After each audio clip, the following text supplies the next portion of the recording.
Я приветствую вас, дорогие друзья, уважаемые гости и подписчики моего канала. Это шум, давненько не шумели. Давайте сделаем это прямо сейчас в прямом эфире. Это проект исключительно для того, чтобы мы немножко больше уделили времени тому, что происходит. И, конечно же, объявились отовсюду. А шум слышно везде. Как всегда, начинаем с нашей игры в города. Кто откуда в нашем прямом эфире. Спасибо, Наария, прекрасно. Привет всем. Севастополь приветствует вас, отлично. Седова, Саша Шелест, ну все, прекрасно. Шелест спит, нет, Шелест не спит, Шелест с трепетом ждет нашей встречи, на самом деле. Спасибо огромное за то, что пишете. Шумим из Крыма, Судак, морское. Мы это легко переживем, в 14-м пережили, и это переживем мы сильнее. Спасибо вам за то, что написали это. Возможно, кто-то услышит, кого-то это приободрит, кто-то позлится, конечно, кто-то так свысока к этому отнесется, но тем не менее, спасибо, что это пишете. Одесса шумит, Немиров на связи, Антрацит, привет, Омск, Коломна, привет, шумит железнодорожный, Рига, Краска шумит, Одесса слушает, Владимир шумит, Обнинск, привет, Серега, Мелитополь, вам отдельный привет, Серега, Саша, Балакова с вами, спасибо, Обнинск, Кропоткин на связи, Казань, Харьков, также с нами Львов, ждал и дождался, Афины, с нами всегда, привет в Афины, Греция, там есть все, шумит Иваново, город невест, привет из Швейцарии, Саша Шелест, хорошего вечера, и вам тоже хорошего вечера, ну давайте так, будем надеяться, не скучного вечера, в любом случае, Воронеж, да, Воронеж, и Алла, Ирина пишут, в Воронеж сегодня прилетела по заводу, погибшие есть, 5 погибших, с десяток раненых после удара, это официальная информация. И поэтому Воронеж слушает и смотрит, и тоже хочет пошуметь. У него же так сегодня громко и шумно было. И Соединенные Штаты шумят. Прекрасно. Новосибирск. ХТЗ Харьков. Прекрасно. Пинск. Полесье шумит. Отлично.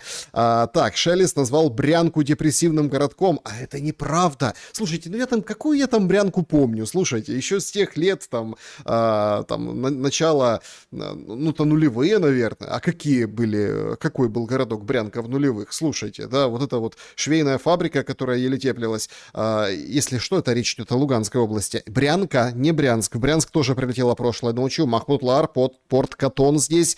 Академия на связи. Воронеж. И еще человек с Воронежа. Ну, понятное дело, сегодня экстраординарное событие. Хельсинки с вами. Ежицка, наверное, Польша, Липецк, Петербург. Друзья, а пока вы пишете, смысл игры в города, все говорят, Шелест, ну что ты тратишь время? Не-не-не, мы, так сказать, собираем резонанс. Кто, где и откуда. Проголосуйте, пожалуйста, в вопросе чата-трансляция, вот видите его на экране. Война с Беларусью для Украины Зеленского. Это, внимание, формулировка для Украины Зеленского. Важно. Шанс резко изменить все в свою пользу. Авантюра а-ля Курская операция 2. Предтеча военной капитуляции, потому что это самоубийство, да, вот еще плюс 1000 километров фронта, и с этими 1,5 или там сколько невозможно справиться. Ну или повод выбивать деньги и пиариться, чтобы были все на слуху, и никуда никто, собственно, не делся из партнеров, спонсоров, потому что они-то деваются, как Стармер сегодня помахал всем ручкой. Но, тем не менее, повод, да, смотрите, вот Беларусь, там ретрансляторы какие-то, снимай, Лукашенко, ретрансляторы. Ну, а, соответственно, денежку выделяют, дрончики клепают, и, собственно, финансирование идет. Крианш, Франция, спасибо. Антверпен приветствует. Гваделупа шумит. Привет вам в Гваделупу. Бердянск. Ура, шум. Да, привет, ура. Тоже очень рад вас видеть. Лос-Анджелес. Киев. Мурманск на связи. Отлично. Шелестбург шумит. Николаев, Сиэтл. Верный. Ковров любит шум. Спасибо. Мы тоже любим шум. Краматорск на связи. Привет и вам в Краматорск. Артемовск. Привет из Волгодонска. С нами Бордо, Франция, Москва и Пушкин. Кто ж его знает, что дальше будет? У нас так в детстве было выражение. А кто знает? Пушкин знает. Друзья, на самом деле, начать наш сегодняшний разговор я бы хотел с такой очень важной даты. По-настоящему важной. Не какой-то такой ну, скажем, пустой или там традиционной даты, когда все... Понятно, что сейчас все плачут в наших широтах по другому поводу, но на самом деле миллионы жертв, тяжелейший рубец на судьбах многих поколений — это начавшаяся Великая Отечественная война. 22 июня, утром, без объявления войны, вот это вот все... Бомбили, Киев бомбили, нам сообщили, что началась война. И вы знаете, особый вот в этот юбилей, ну как юбилейный, ну такой кровавый юбилей, да, вот этой трагических событий для всех. И хорошо, что, в общем-то, закончилось победой все для наших людей тогда и вообще для мира. Победой над нацизмом, вообще для мира, это очень хорошо, что закончилось. Непосредственно мы сталкиваемся с этой угрозой сегодня, с угрозой войны, угрозой лишений, угрозой разрыва. И это повод задуматься о том, что происходит сейчас, и кто с каким лицом, и самое главное, ради чего это все. Кто, скажем так, навесил шоры и прет по прямой, по линии эскалации, кто имеет, ну, не знаю, роскошь задуматься о причинах, следствиях, последствиях, ну и, конечно, трагедиях, да, которых тоже надо как-то подбить счет, которым тоже надо пересчитать. И сколько еще белых пятен в той войне до последнего. Ну, понятное дело, что сейчас война, это, ну, сейчас работают поисковики на других территориях, и все равно там поисковые группы находят тех лет тела, находят артефакты, там, находят останки, находят какие-то места боев, раскапывают, достают, и даже вот до последнего там, да, передавали родственникам, находили их и передают, скажем так, после этой ужасной начавшейся войны, скажем так, родных и близких. Причем тут стороны, все говорят, неважно, кто с какой стороны был, а выходит важно. Вот сегодняшнее современное событие, вот выходит важно, что кто был где. Сегодня 22 июня, 85 лет начала Великой Отечественной войны, и как символично и где-то, ну, кто-то говорит цинично, кто-то с недовольством на это смотрит, а кто-то видит в этом более глубокий подтекст. Путин возлагает цветы к городам-героям. Значит, понятно, оркестр, парадный расчет, каждому городу поклонился. Тут есть Киев, представляете? Никто не сбивает надпись «Киев», никто не сбивает, ну, Минск, ясное дело. Конечно же, Одесса тоже есть в этом списке. Ну, естественно, Сталинград, да. И конечно, и люди, наверное, вот в этот военный период, период лихолетия, они могут проводить параллели и сравнивают. И очень много, и казалось бы, там, города воинской славы, да, вот тот же самый Курск, Белгород и так далее, Ржев. И слава тогдашняя и сегодняшняя, да, вот она же тогда была общая. А сегодня получается, что общая, но по разные стороны баррикад. Вот такая же общая, но по разные стороны. Получается, что Зеленский же как говорит: мы принесем войну на вашу территорию, мы вот это вот все, мы в подвале, вы в подвале, мы без света, вы без света, а тут блокада Крыма, а тут еще какие-то топливные кризисы, все должны страдать. Вот это справедливо. То есть понятие справедливость, зачем нужны эти даты, как трансформировалось. Вот напишите, о чем вот этот день для вас. 85 лет, казалось бы, но это не 150, это не 200, а подобные юбилеи или подобные памятные даты, они живут еще очень и очень долго в разных странах и по-разному. Но как отыгрывается сейчас этот день? Многое то получается, что не победили тогда, прорастает сегодня.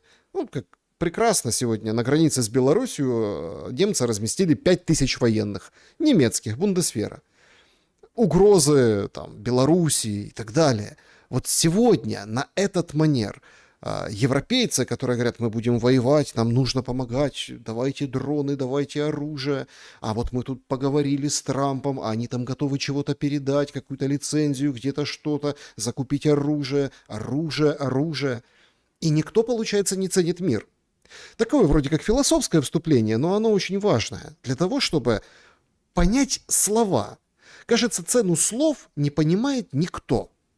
Цену каких-то вещей, которые объективны. Мир — это объективная ценность. И когда мы говорим, мы хотим лишить мира те регионы, пятые регионы, и Беларусь должны втянуть в войну, и вот Европа пускай почувствует. Ну, то есть, какая разница между формулировкой «пускай войну почувствуют россияне» и «пускай европейцы тоже почувствуют войну»?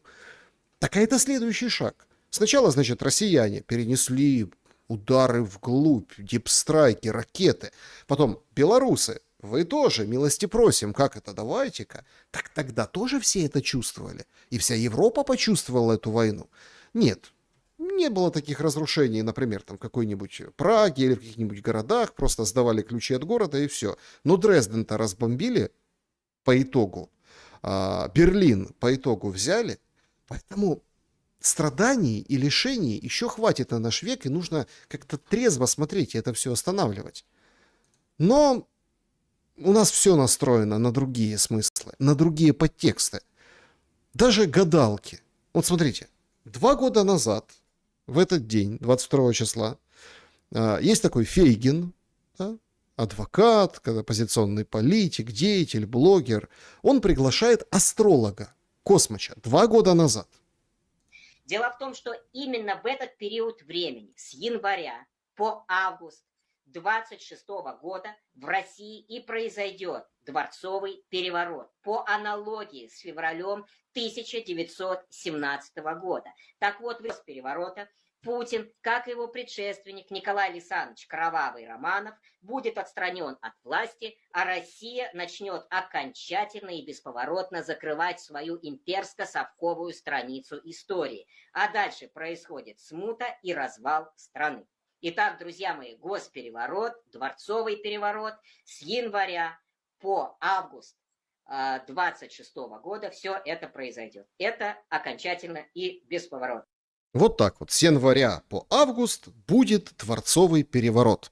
26-й год, все на мази, Космач, эти карты, Таро, астрологический взгляд, там, не знаю, транзиты, карта натальная государства российского, Путина обязательно.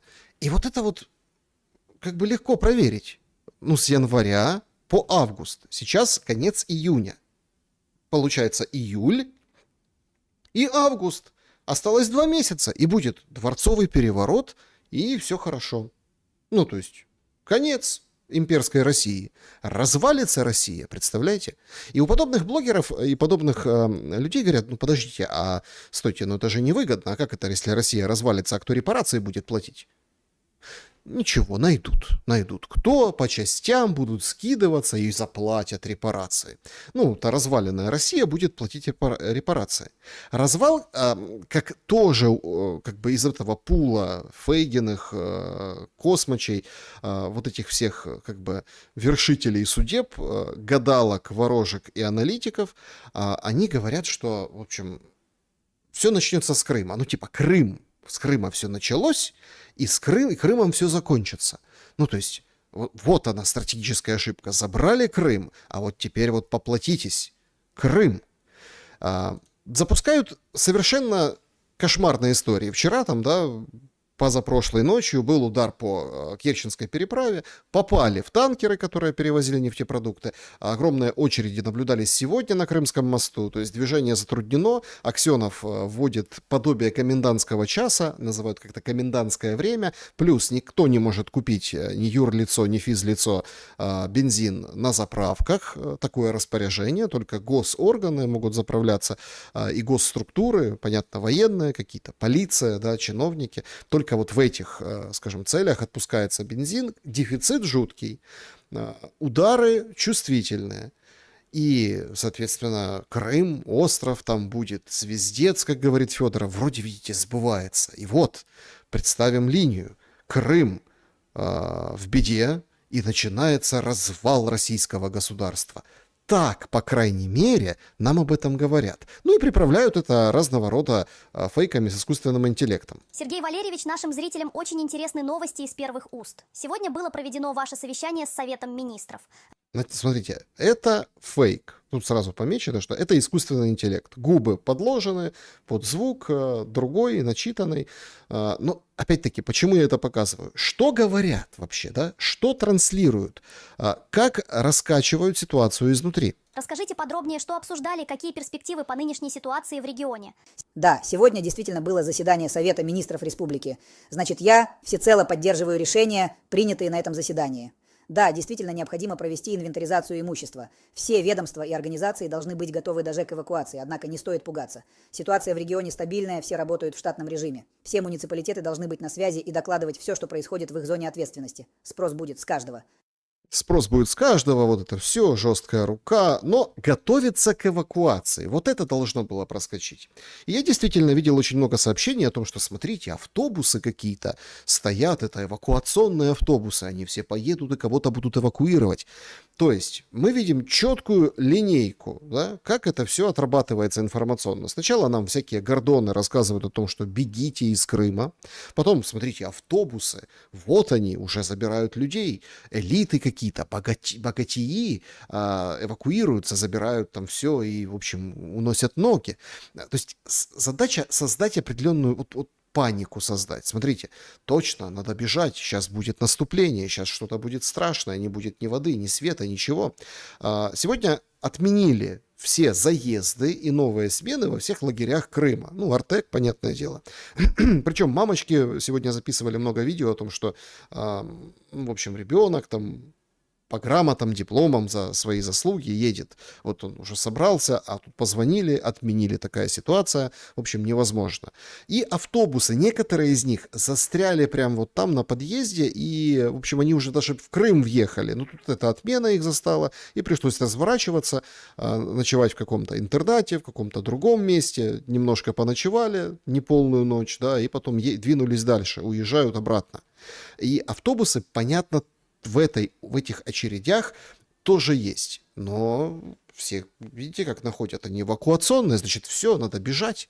Надо бежать, и эту панику сеет, и непосредственно как бы план этот разрабатывали в офисе президента Зеленского. Ограничение интернета. Они же привыкли там, да, что все бесплатно, все ворованное. Это стало одним из таких важных Дефициты топлива, а следом за дефицитами топлива дефициты продуктов, карточная система, талонная система. Вот это все быстро приведет к таким брутальным социальным протестным. Расчет на быстрый, брутальный социальный протест. Как? Ну вот, тоже как? Украина пережила самую тяжелую зиму прошлую.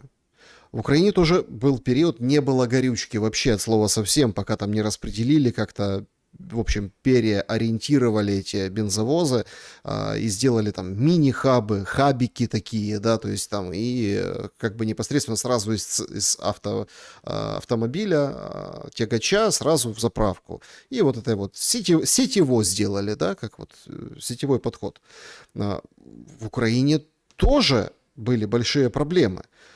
Был даже там определенный период дефицит с продуктами, который как бы решили и разрешил этот вопрос, потому что Запад пер, Запад гнал, и гнал помощь, гнал генераторы. Да, это потом брали, перепродавали. У всех так. У всех, во всех ситуациях, особенно на первых порах, дефицит, искусственный дефицит, завышение цен. В многих регионах России сегодня повводили, там, в Саратовской области, например, ввели ограничения по 20 литров. У кого-то без ограничений, но цена растет. Утром одна, к вечеру другая, за счет дефицита и спроса. Потому что очень многие берут и затариваются впрок, ну, там, намного, и это создает определенный элемент паники. Но нам же, как говорят, за дефицитом бензина начнется продукты, начнутся еще какие-то проблемы, начнется там, кроме транспорта. То есть все начнет и дорожать тоже. Но это все решение менеджмента. То есть здесь нужен конкретный менеджмент. И вот эти фейки, слепленные в искусственном интеллекте, это, конечно же, удар по менеджменту. Тогда не было, когда в Украине была паника с бензином, и, в общем-то, совсем так распространен искусственный интеллект, поэтому, собственно, если бы был, и было бы и в эту сторону. Нужно определенным образом понять логику действий. И эту логику действий должно понимать руководство. Руководство, например, территорий. Далеко ли, близко ли от фронта. Как это понимает и, ну, собственно, вертикаль, которая была в Украине, понимала тогда, ну и понимает сейчас, потому что дефицит, рост цен и, конечно же, последствия ударов российских тоже будут сказываться и на украинских реалиях. Они уже сказываются.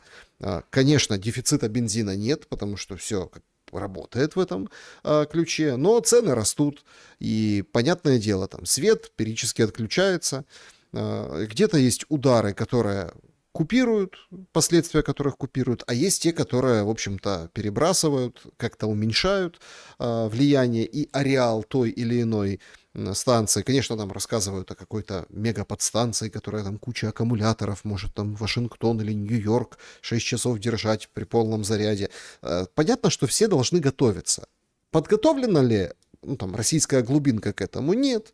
Но это сигнал к тому, что надо готовиться, что, в общем, перенос войны на российскую территорию точно к таким же решениям аппаратным и приведет. А к бунту почему не приведет? Потому что это недовольство, по идее, да, как задумала Банковая, должна сказать, ну это же вы первые напали, вы же вторжение, собственно, произвели. И второй момент, публично от Зеленского звучит: давайте заканчивать войну. Ну и тут же, вот смотрите, у нас такие лишения, тут их не было 4 года, а тут они появились, так давайте заканчивать. Путин, чего ты? Заканчивай по линии. Вот такой расчет. Путин не закончит по линии фронта, у него на это есть свои 100-500 причин, а народ вроде как будет недоволен. Но недовольный российский народ повод ли для смены власти или дворцового переворота по космочу? Вот это вот очень интересно. С января уже прошло достаточно месяцев, осталось 2. Поживем, увидим, посмотрим. Но все настроены на осень. Почему? Потому что время более суровое, и последствия, соответственно, будут более суровыми. Ну а то, что происходит на трассах, конечно, умопомрачительная картина и умопомрачительные картинки передает. Это бензовоз уворачивается от дрона. Бензовоз вот увернулся от дрона, смотрите. Летит дрон, и он таким маневром вот таким вот образом прошел. Это вот сегодняшние кадры возле Чонгара. Там такой же дрон, Хорнет, сбили.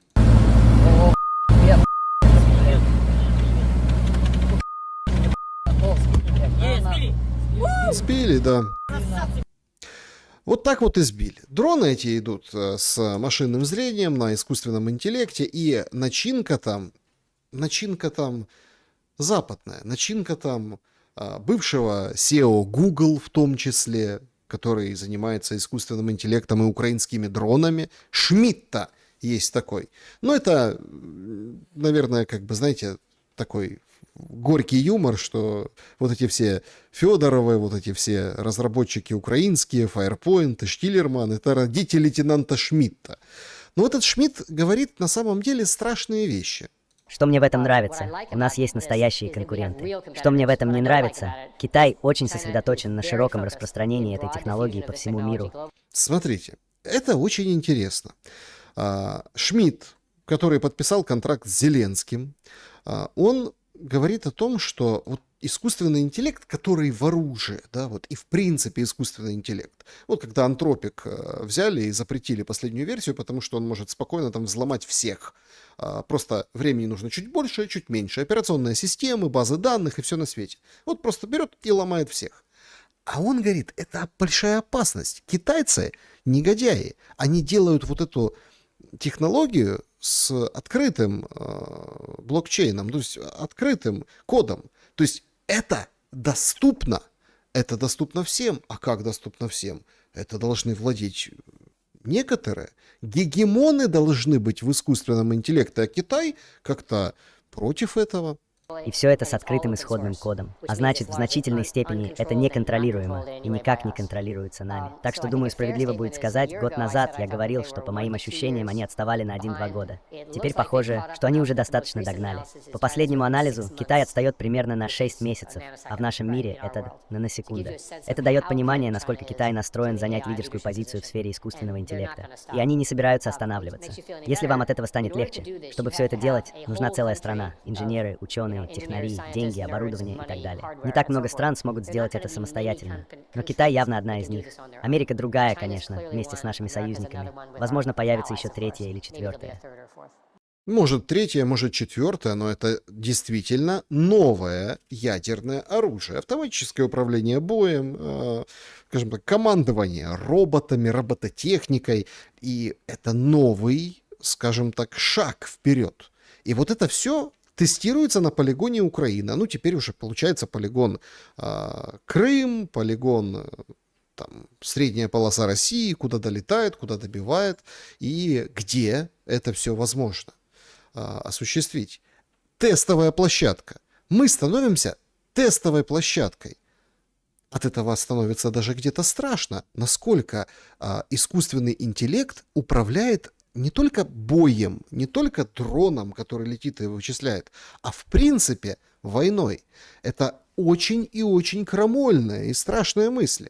Получается, найден ответ. А почему Зеленский там не обращает внимания там, на потери, на ущерб, на ответные шаги? Да потому что у него просчитаны кусты сценариев искусственным интеллектом, благодаря вот Шмидту и этой компании, которые его опробуют. Почему я говорю войны?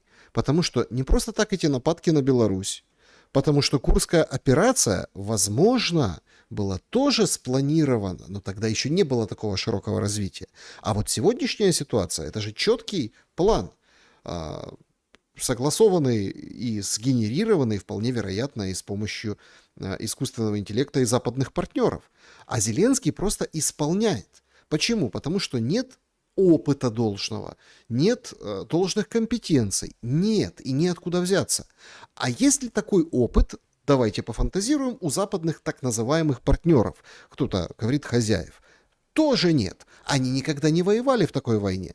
Поэтому загружаются все данные, подгружаются все картинки, подгружаются все видео, и все это наполняет базу знаний вот этой машины. И сейчас, опять-таки, кто-то говорит Беларусь, да? Ну так, Беларусь вряд ли будет сухопутная какая-то война с Беларусью. Будет обмен дроновых ударов. Это ущерб, уничтожение, вот, удары по эмоциям. Ну вот горела же Москва на прошлой неделе, смотрите, Капотня. Потом пригляделись, а там и завод не шибко на полную катушку работал. Нет, конечно, все, конечно, ярко, все, конечно, очень пиар ощутимо, но не такой уж он там когда-то был самый большой, да, потому что Москва разрасталась, и, понятное дело, уже другие, наверное, мощности это все быстро перекрыли, этот дефицит. Конкретно, если брать по Москве, то, ну, удар же, вот такая картинка. А тут мы имеем удары по Беларуси, такие же удары по Крыму, то есть север-юг. Идет элементарное растягивание сил ПВО, сил дронов-перехватчиков, сил, которые противодействуют дронам. Ну а люди, они глупее искусственного интеллекта. Они подвержены бессмысленным радостям, они обезображены отсутствующим образованием, и они, конечно, ну вот на этих эмоциях, которые внушает власть. Крым возвращается домой. О, Крым возвращается домой. У меня же... Крым, никакого электричества, никакого топлива тебе, никого. Понимаете, вот это вот стареющая Мадонна, дама, так сказать, в украинской футболке придумала песню «Крым возвращается домой». О-о-о-о.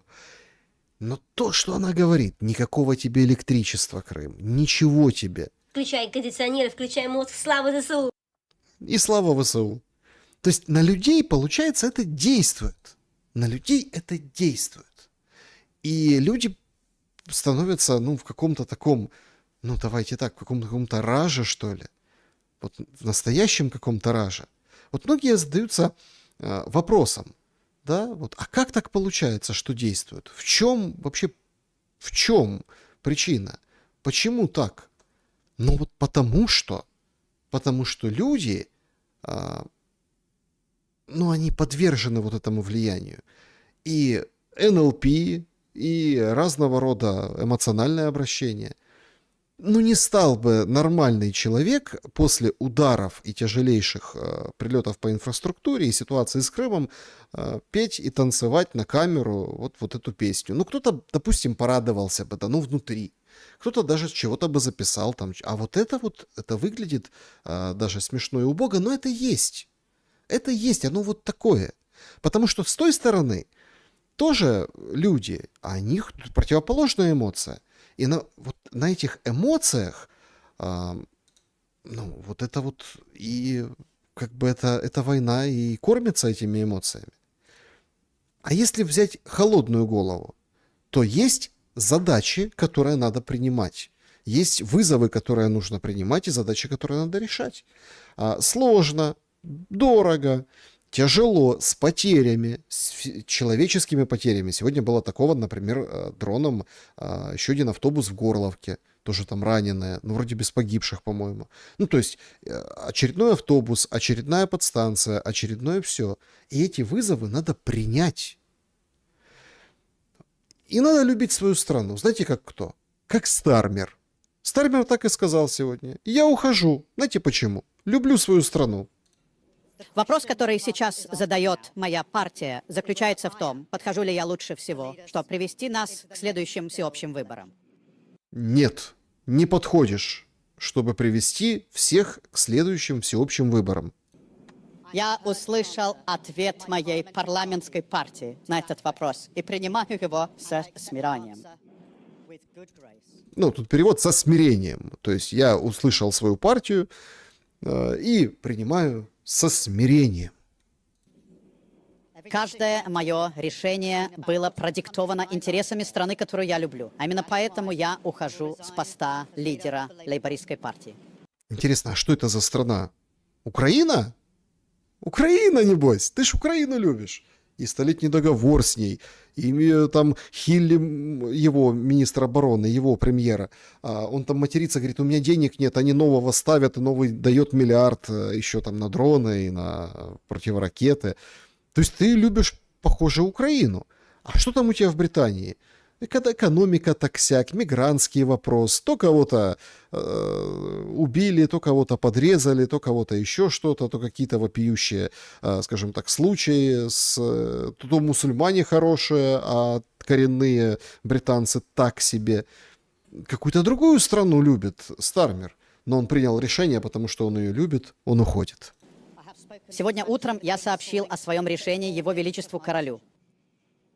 Я попрошу Национальный исполнительный комитет лейбористской партии составить график, согласно которому выдвижение кандидатур начнется 9 июля и завершится к летним парламентским каникулам. В случае проведения выборов это позволит новому лидеру вступить в должность до возвращения парламента в сентябре.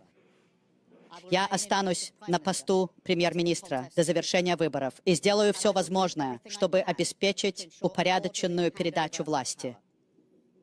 Я также окажу своему преемнику полную и безоговорочную поддержку, зная, что он получит Британию, которая стала намного сильнее и справедливее той, что досталась мне 2 года назад, лучше подготовленную к грядущим вызовам и способную обеспечить лейбористской партии второй срок у власти. Представляете, как Сунака обидел? Сунак черти чем там занимался. Ну, этот богатенький мажорчик индусского происхождения. 2 года назад такую страну получил, а сейчас конфетку передает. Я хочу поблагодарить всех друзей и коллег, которые были рядом со мной последние 6 лет, за их невероятную преданность, службу и поддержку. Я хочу поблагодарить блестящих сотрудников Дома номер 10 и выдающуюся государственную службу нашей страны. Каталари, благодари! Которые посвящают своей жизни служению обществу. А когда я покину главный пост в стране, я буду больше времени уделять самой важной работе. Быть лучшим мужем для моей замечательной жены Вик, которая была моей опорой и в горе, и в радости, и лучшим отцом для моих прекрасных детей. которые являются моей гордостью и радостью.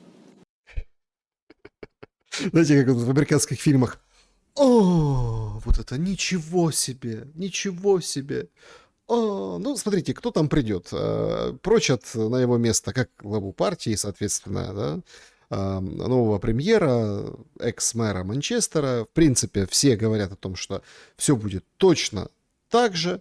Вообще, конечно, Британии везет с этими товарищами, премьер-министрами. За последние 10 лет 6 сменилось.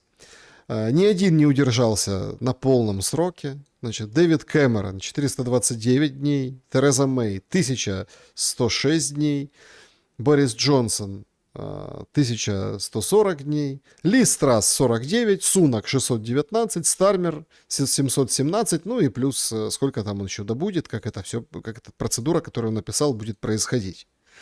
Дмитриев, тут который как бы тоннель роет с Америкой через ну, коляску, да, коляски туда ближе, говорит, что Мерц будет следующим. Представитель Путина заявил, что Россия как бы намекает, что она тоже причастна ко всему, что произошло со Стармером, и говорит: Мерц, ты следующий. Мы сделали это сообща, ну, как бы вскрыв воинственную риторику Стармера и его последовательно ошибочное решение в вопросах иммиграции, преступности, энергетики, экономики. Мерц следующий, если не изменит свою политику. Перспектив, что Мерц изменит свою политику, никаких от слова совсем, но как бы в Америке тоже проводили Кира Стармера, Анна Паулина Луна, значит, республиканка, говорит, что Стармер должен был уйти с позором в отставку уже давно, говорит конгрессвумен. Стармер занимал пост премьера, позволил тысячам насильников-педофилов отделываться предупреждениями, письмами вместо уголовных приговоров. Он должен был с позором уйти в отставку уже давно. Либо служите народу и защищайте его, либо уходите с должности, говорит Анна Паулина Луна.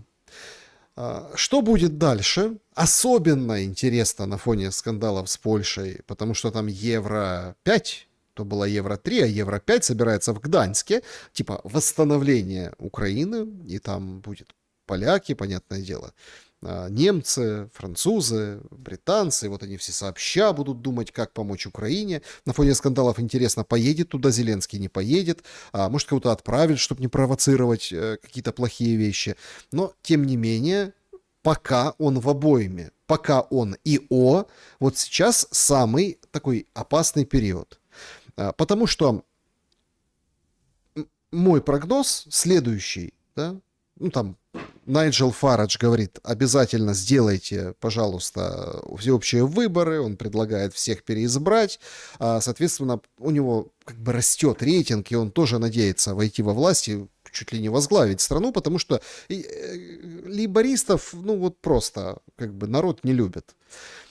Но в этот период, пока он ИО, будут самые такие сумасбродные решения. Вот 100%. Будут наиболее активничать, выделять наибольшее количество денег, хватать, пилить, доить, вливать, и чтобы вот как бы потом уделять время семье, детям, семье, жене. Представляете, какой хороший человек, который так любит Украину. Стармер покинул. Зеленский выходит с постом, говорит: мы всегда тебя рады видеть, Стармер, приезжай к нам. Заметьте, Сунак он такого не написал. Сунаку такого не написал, хотя они с ним пересекались уже потом по Давосам и еще где-то. Но вот Стармер, ты такой молодец, приезжай к нам еще, приезжай, мы тебе должность дадим какую-нибудь в наблюдательном совете. Вообще всех вот это бывших будем окучивать. Конечно, а почему? Потому что бывшие, это не пока бывшие, а на самом деле это связи. Так и про белорусов тоже думают, собственно. Я поразился просто сегодняшней новости. Белорусская оппозиция передала Сибиге 30-страничный отчет о системной подготовке Лукашенко к прямому вступлению в войну. Потому что предоставить Беларусь может он как плацдарм для новых ударов России, а может и сам пойти в войну. Законодательство и ядерное оружие перелопатили. Новая доктрина позволяет превентивные удары. В стране размещена ядерка российская, комплекс «Орешник», а также инструкторы ЧВК Вагнера. Вспомнила белорусская оппозиция об этих людях. Армия, инфраструктура, значит, существенно на нее выделялись деньги. В 5 раз увеличили на оборону бюджет Беларуси. 80-тысячная южная группировка войск создается и строятся линии на границах. Мобилизация, резерв 289 тысяч. Значит, увеличили запасы топлива вдвое. Проверили 5000 бомбоубежищ, медицину и все остальное. Поэтому нормальные такие аналитики у белорусской оппозиции говорят, что попрет Лукашенко. Песков сегодня комментирует вот эти угрозы в адрес Беларуси, говорит, что это абсолютно агрессивное вмешательство в дела другой страны, посягательство на суверенитет, но, говорит, Россия не сомневается, что Беларусь в состоянии обеспечить свой суверенитет.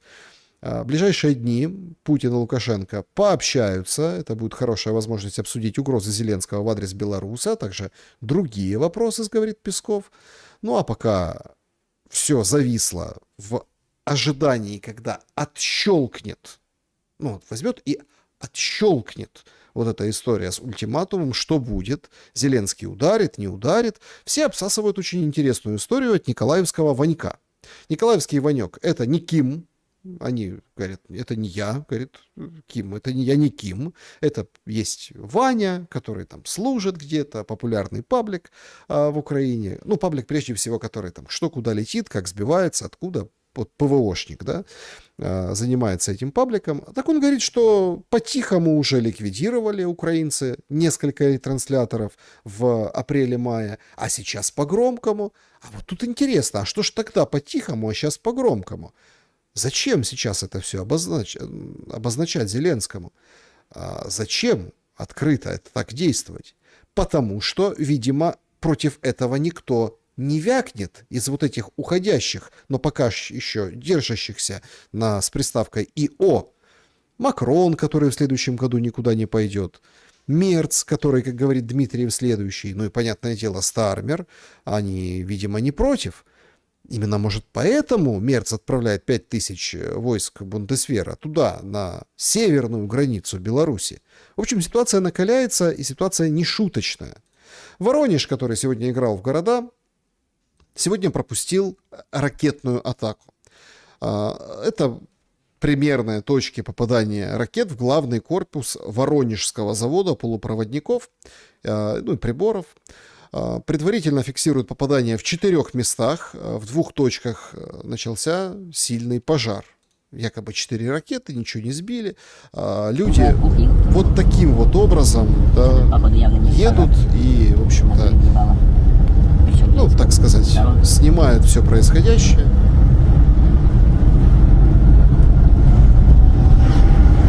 Вот так это все выглядит.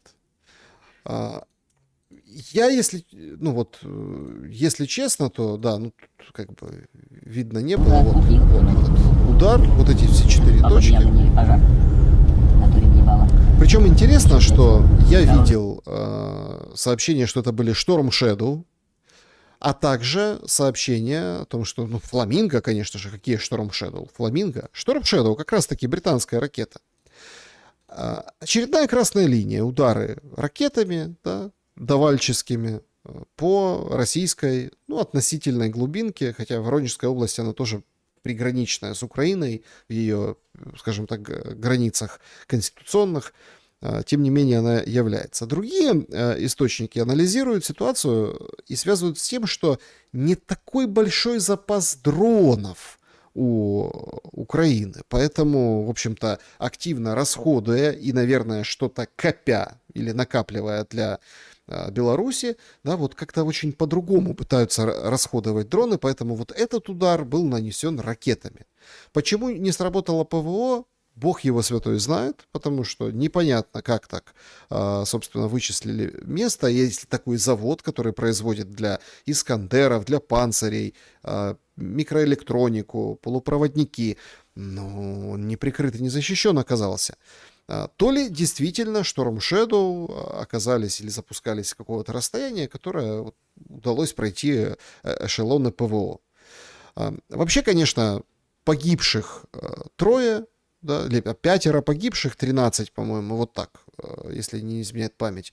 Такое было официальное сообщение ближе к вечеру по воронежской трагедии, и ситуация показывает, что к таким ударам тоже нужно готовиться. Верхние этажи снесло, там люди погибли, пострадали, ну, соответственно, эти предприятия будут опускаться под землю, и это станет, ну, определенным таким, скажем так, маркером того, что будет. Другие источники показывают, что это на самом деле, ну, как бы, там ничего страшного военного, экстраординарного не было, а били по аэродрому, который как бы там по курсу ракеты был за мостом, и там прям открыто стояли самолетики на спутниковых снимках, не прикрытые ангарами, ничем. И вот по этим как бы самолетикам били, но вот так попали в это здание, а там, собственно, да, завод, но это как бы не основной завод, и, в общем, там что-то или теплилось, поэтому пишут разное. Вот такие, собственно, данные после вот этого удара. О чем это свидетельствует? Вопрос, конечно, деликатный и, ну, давайте так, спорный. Посмотрим, собственно, какой будет ответ. Ну, понятно, что ответ будет, скорее всего, по ВПК, хотя уже нет логики. Удар-ответ, удар-ответ. Вот ВСУ сегодня похвастались, что на неподконтрольной части Запорожской области возле Васильевки мост поразили. Вот так вот. Значит, удар прошелся. И конкретно развалили его и уничтожили прям в хлам. В хлам, потому что тут уже нашелся, скажем так, местный житель, который увидел там рядом какой-то бобик и раздолбанное полотно. Короче, ой-ой-ой, присандолило неплохо, хлопцы. Мост полностью разрушен. Проезда нет. Проезда нет, мост полностью разрушен. От начала вот такая дырка, и там насыпь. Вот. Назад нет дороги пока. О, УАЗик вообще, смотри, разорвал. Ну, там УАЗик какой-то разорванный увидел. И, в общем, вот этот мост. Тоже об этом мосту пишут, украинская сторона пишет о том, что он активно использовался для переброски техники. Соответственно, этот удар можно расценивать как изоляцию той или иной части фронта. Другие говорят о том, что мост был в очень плохом состоянии, что, в принципе, видно по состоянию целой части и на видео, и практически не использовался. Но то, что он официально, может, там не использовался, технику тоже под вопросом, да, то есть они могли проезжать, могли не проезжать. Это уже дело военных, это военное дело, но, тем не менее, этот удар есть, и что-то он, да, означает. Но интересно, как в российском сегменте комментируют подобные удары, тем более, что сегодня была попытка, официально российская сторона говорит, что это была неудачная попытка там, космическую локационную станцию в Подмосковье разбомбить. Также был там по Кавказу удар, да, то есть, ну, в общем, то есть были удары, достаточно существенный, Генштаб о них отчитывался. Ну и в российском сегменте как бы отвечают россиянам на запрос, а что ж вы, имея там куча мощных ракет, могущественного оружия, ядерного оружия, что же вы, товарищи, ничего не предпринимаете? Вот как это все объясняется. Если мы будем играть с ними в военный пинг-понг и отвечать на украинский беспилотник, на котором украинская только маркировка, но тем не менее, ее все видят. Если киевский режим запускает беспилотник по Ярославлю, а мы в ответ ракетный удар наносим по немецкому заводу в Германии, это, извините, это не называется эскалация, это называется абсурд. Ага, значит, смотрите, идет ракетная атака на Ярославль, идет ракетная атака вот на Воронеж, вот эта атака, которая там поразили завод микроэлектроники, может, целились в аэропорт, ну там непонятно, ну, в общем, хорошо, завод поразили. Ракета Storm Shadow, да, допустим, британская, то есть по Британии бить нельзя, это абсурд.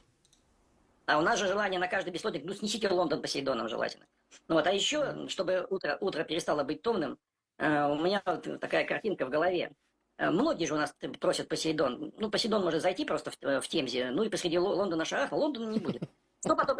Смотрите, эти его собеседники смеются такие, он зайдет Посейдон. Вообще все какие-то одинаковые, вот это, если честно.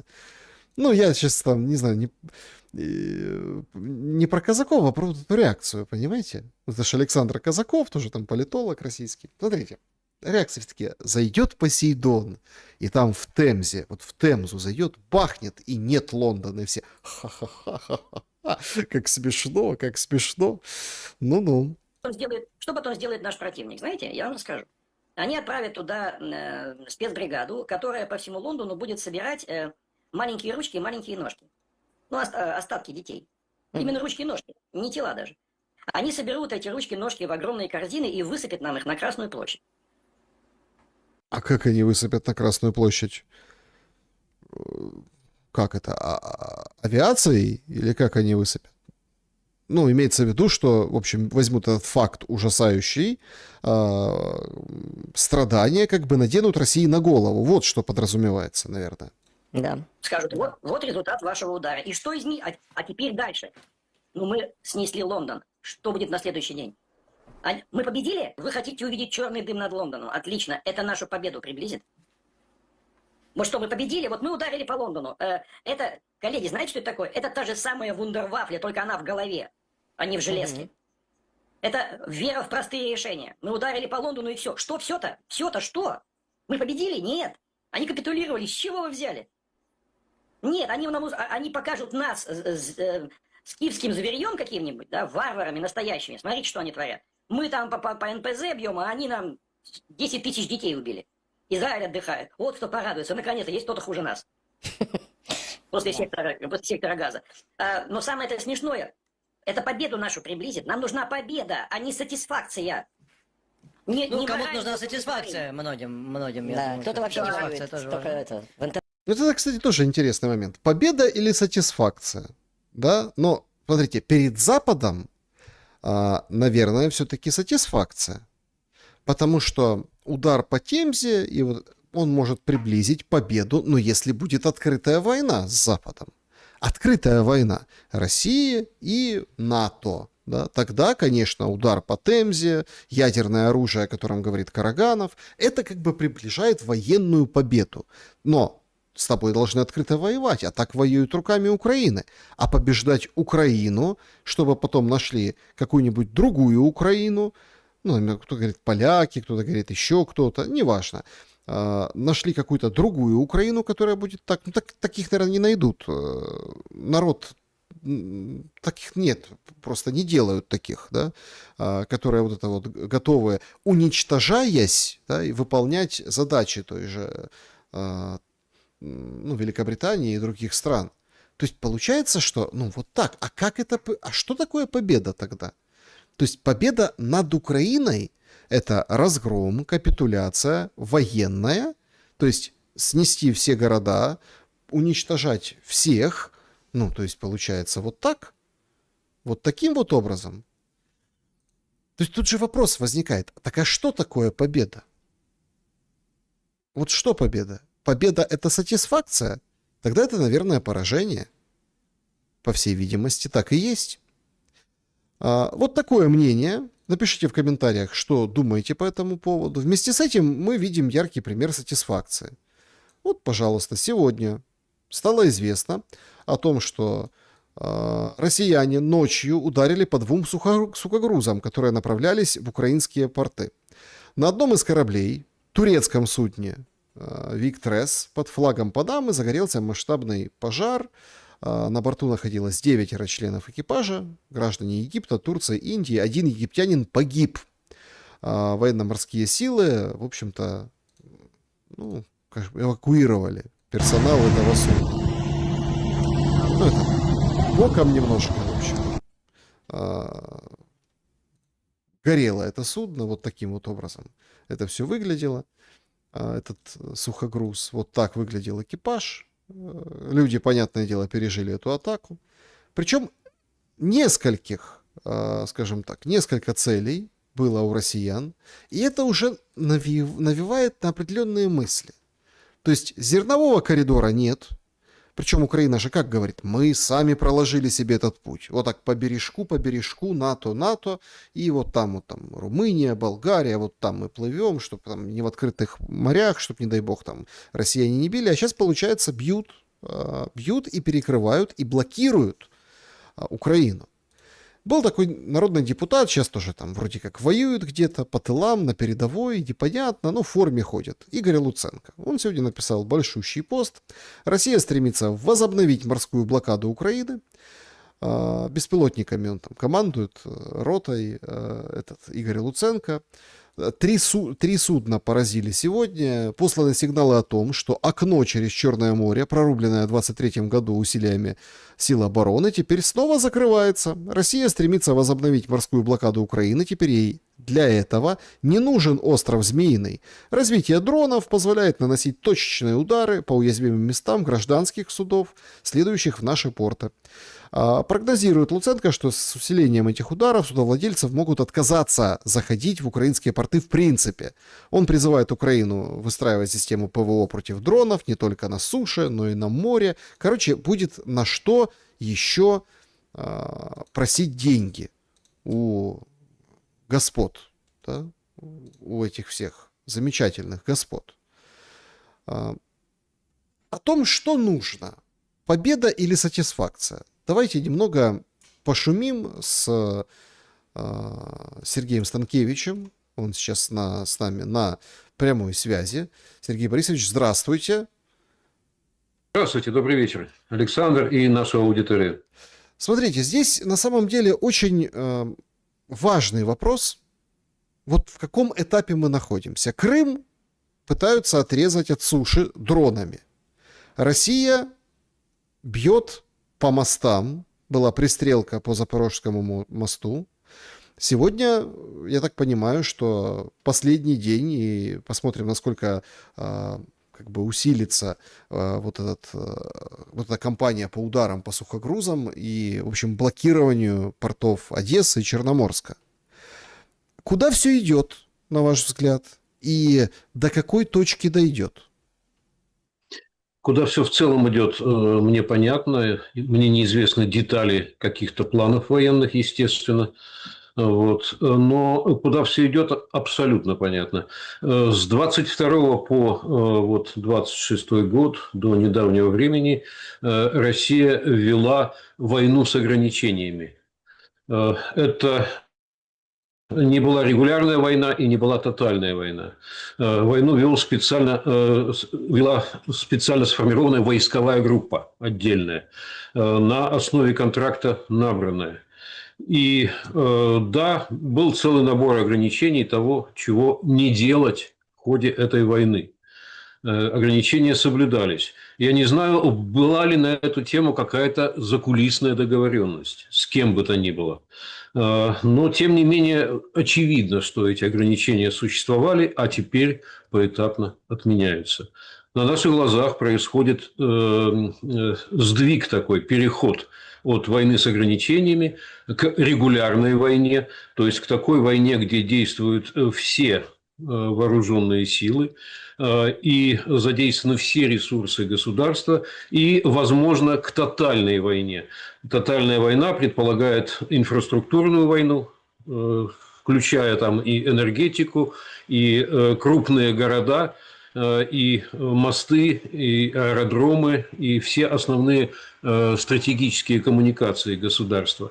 Ну вот с точки зрения войны городов еще добавляется, конечно, удары по основным системам жизнеобеспечения крупных мегаполисов.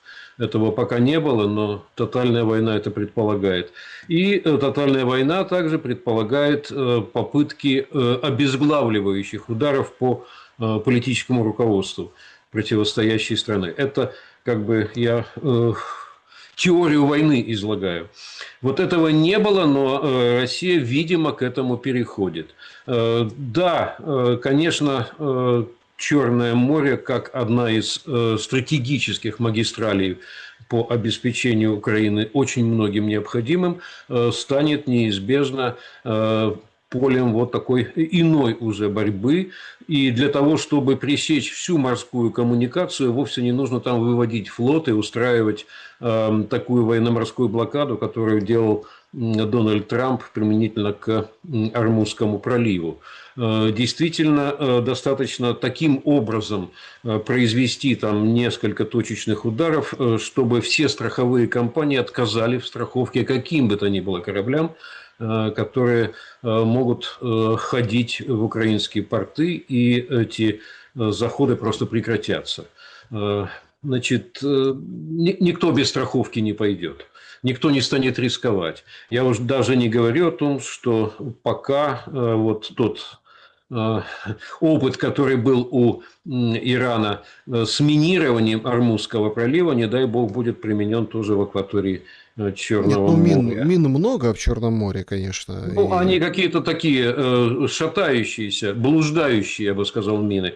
А вот то, что делал там Иран, он использовал и якорные мины, которые не блуждают, и донные мины, которые с определенной программой существуют, и в течение там 2 месяцев, пока аккумулятор работает, эта программа есть, и они ждут просто сигнала на поверхности, когда там мимо нужный корабль будет проплывать.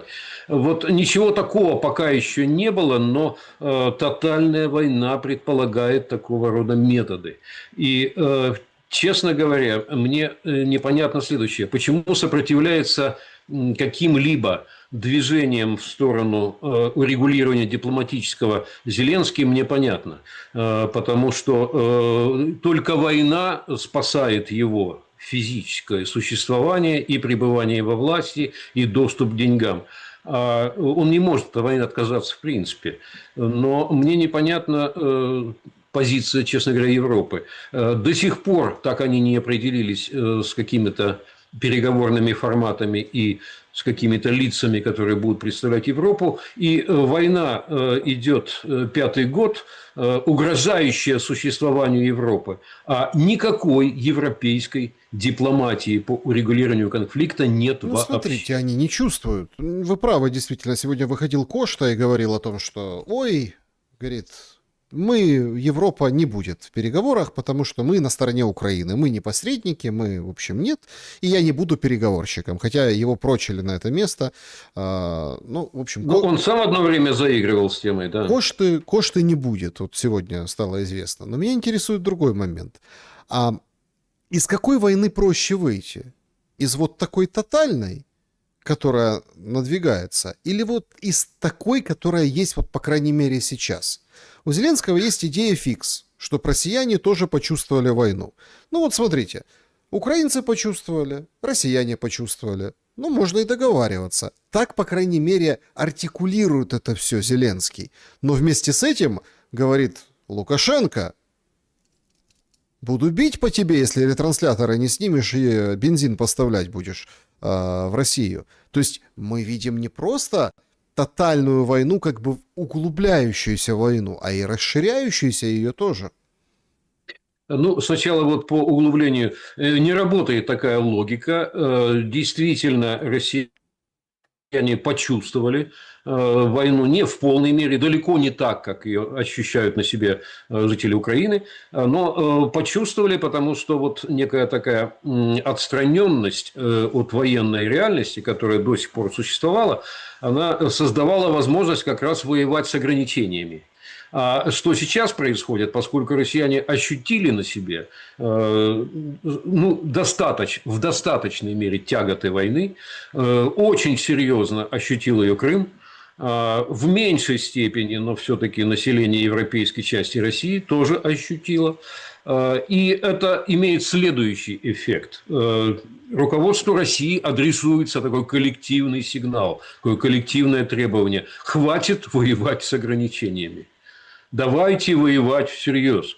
Раньше на эту тему звучал хор, такой локальный немножко хор военкоров различного рода, таких вот яростных активистов войны. Они требовали перейти к тотальной войне, но политическое руководство игнорировало этот зов. А вот сейчас призыв перейти к очень серьезной войне с использованием всех ресурсов государства звучит уже не от узкой группы каких-то военных активистов, а от достаточно широкой уже общественности. И с каждым новым каким-то налетом на крупные российские города этот хор будет громче звучать, настойчивее звучать. А напомню, что в сентябре в России выборы, и эта тема может вообще стать центральной в ходе избирательной кампании. И избираться могут в Госдуму сторонники тотальной войны в достаточных количествах. Ну и, естественно, они же получат трибуну, и они получат возможность агитировать за свой выбор. Ничего хорошего это не сулит, это осложняет выход на самом деле, осложняет. Потому что достаточный простор для дипломатии был как раз вот на предыдущей стадии, когда шла война с ограничениями. Можно было договариваться, нужно было включать дипломатию, военную, конфликтную дипломатию, которая всегда не публична. Ну, смотрите, Сергей Борисович, тут же вопрос как бы в другом. Если так вот очень попытаться безэмоционально посмотреть на эти вещи, ну вот одно дело там воевать, другое дело показывать, да? Вот смотрите, начинают потихоньку как бы показывать. Вот показывают в Запорожской области удары по резервуарам с ГСМ. Пошел удар, бочки, да, вот там масло, видимо, какое-то топливо, что-то, какие-то остатки, и, в общем, дроны поражают. Показали. Примерно картинка такая же, как и у украинцев. Взрыв в Павлограде, да, вот был сегодня. Вот что это как не тотальная война? Вот даже не так. Есть такое там производство дронов «Генерал Черешня». Они сегодня вышли с заявлением, что ударили по одному из производств этого, скажем так, бренда «Генерал Черешня». Но они пишут, что мы были готовы к этому сценарию, понимаем, в какой реальности работаем, продолжаем работать, будем работать еще больше. В общем, хорохорятся, говорят, что ничего, мол, как комарик укусил, ничего не больно. Но на самом деле больно. И в тотальной войне городов, вот сегодня тоже пришли кадры из Одесской области. Насосная станция в Одесском районе. Причем развалина в Ухналь. Значит, погиб машинист, начальник смены. Поразили вот там автобусы этой насосной станции. Вот как это все выглядит. Ужасная, конечно, картина. Но откровенно важная деталь, которую нужно сказать насчет поражения этого предприятия, это то, что вот это все горело вот так. Больше часа этот мужчина, его ранило. И вот больше часа к нему не могла приехать скорая непосредственно. И он, получается, погиб, потому что мы уже в шуме это говорили, о том, что, в общем, скорая может не ездить. Может ездить, может не ездить.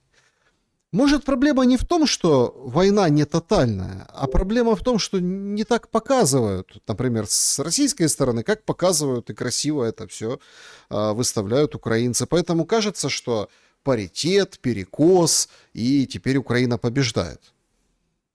В инфовойне, которая является частью тотальной войны, несомненно, есть некое преимущество у украинской стороны. Умеют работать на картинку.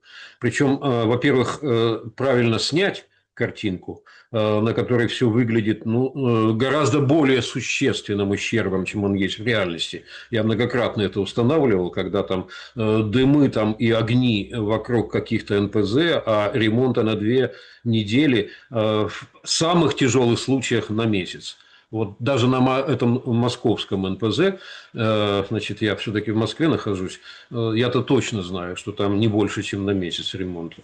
В течение этого месяца как раз почему так на Беларусь-то набросился Зеленский, потому что есть 2 очень приличных, современных, вполне модернизированных нефтеперерабатывающих завода, Мозырь и Новополоцк, в Беларуси, они вот последние несколько лет были загружены на 60%. Почему? У Лукашенко был традиционный бизнес, очень хороший, кстати. Россия поставляла туда по трубе нефть сырую, Беларусь перерабатывала на двух этих НПЗ нефть, а нефтепродукты частично там внутри продавала, частично продавала в Россию, но львиную долю, там 30-40%, продавала в Европу и очень неплохо зарабатывала. Очень прибыльный бизнес, поддерживал бюджет Беларуси. Сейчас, естественно, продавать в Европу нельзя, не берут. Поэтому заводы работали где-то на 60% мощности, и туда нефть не прогоняли. Зачем? Вам все равно некуда девать нефтепродукты.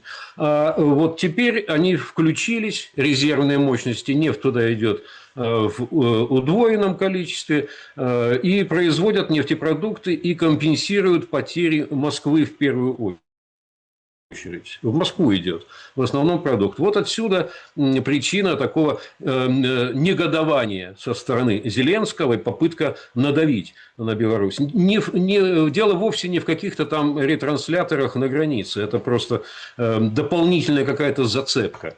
А основной вот напор и удар именно потому, что Беларусь компенсирует России те потери, которые наносят вот эти налеты дронов на НПЗ.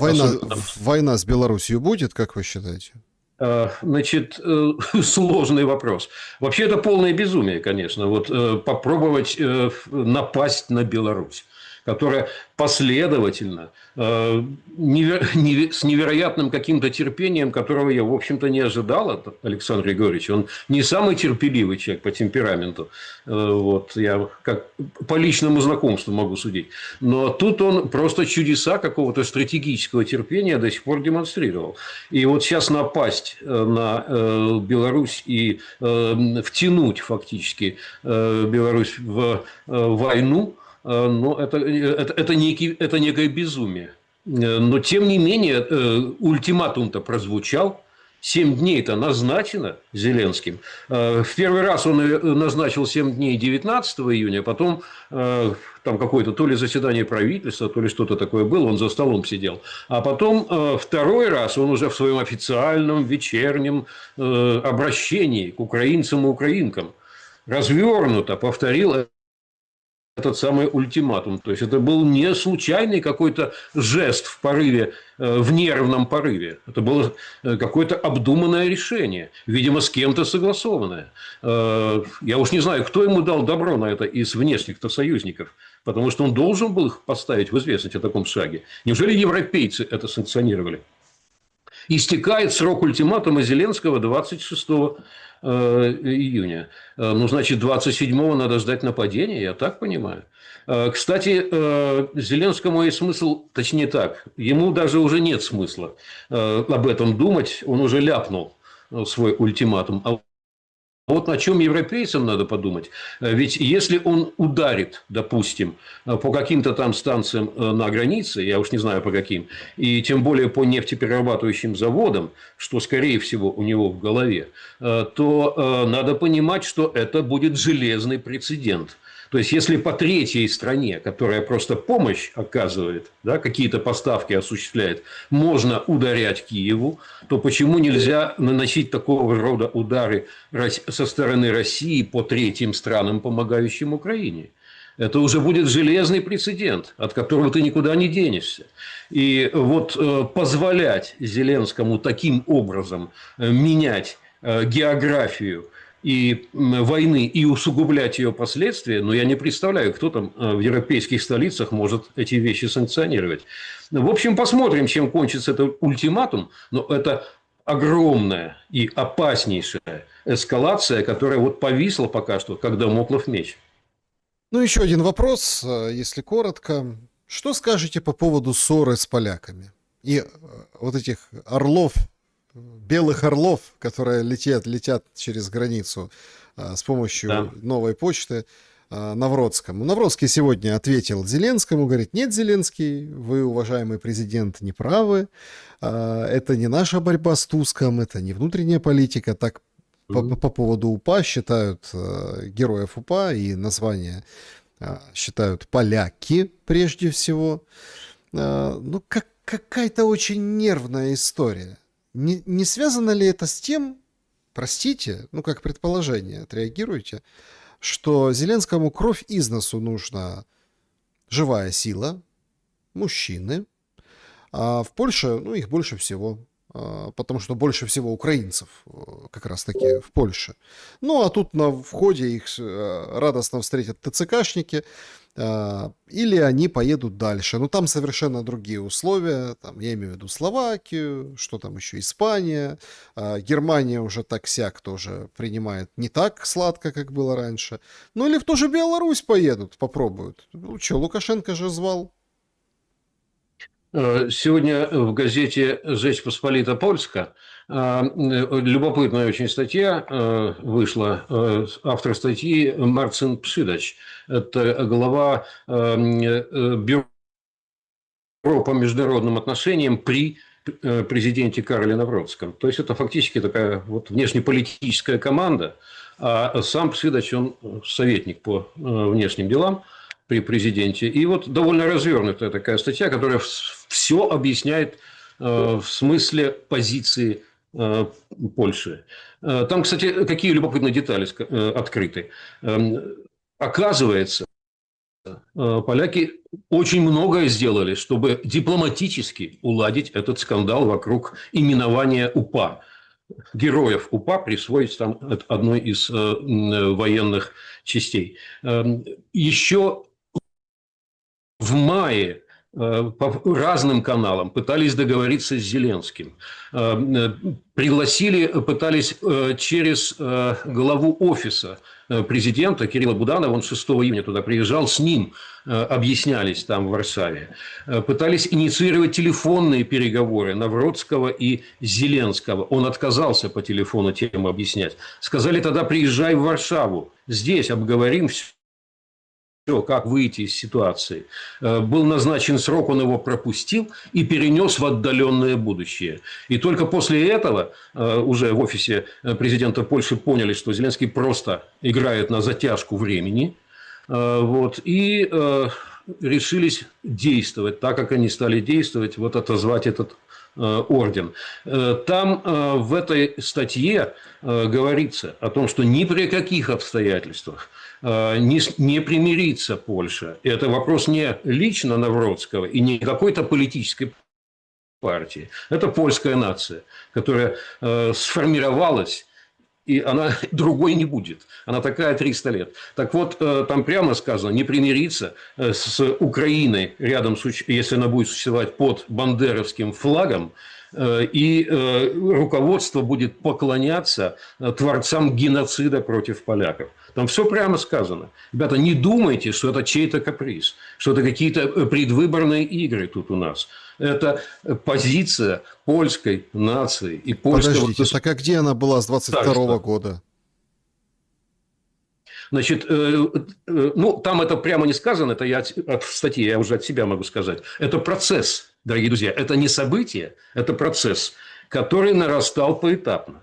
Какие-то вещи, да, вот происходит что-то неправильное, неприятное, ну давайте потерпим. Ну, у нас же есть отношения, у нас есть какие-то там более серьезные цели, ради которых можно потерпеть. Да? И вот это все накапливалось, все эти претензии, но всегда было что-то большее, ради чего можно еще потерпеть. Хорошо, а к чему приведет? К чему приведет? Там же в статье, кстати, сказано, что если Зеленский будет упорствовать и продолжать оскорблять поляков, польский народ, польское государство и славить творцов геноцида по-прежнему, там прямо вот геноцид звучит по всей статье, да? Если это будет продолжаться, то Польша располагает, как там написано, целым набором различного рода инструментов и средств, которые она будет использовать, чтобы настоять на своей позиции. Все, как бы сказано. Я думаю, что поляки поймут, что им нужен другой человек в Киеве. Вот и все. Если они хотят дальше строить серьезные долгосрочные отношения с Украиной. Сергей Станкевич был моим собеседником сегодня. Спасибо, что присоединились и пошумели. Спасибо, мира и благополучия.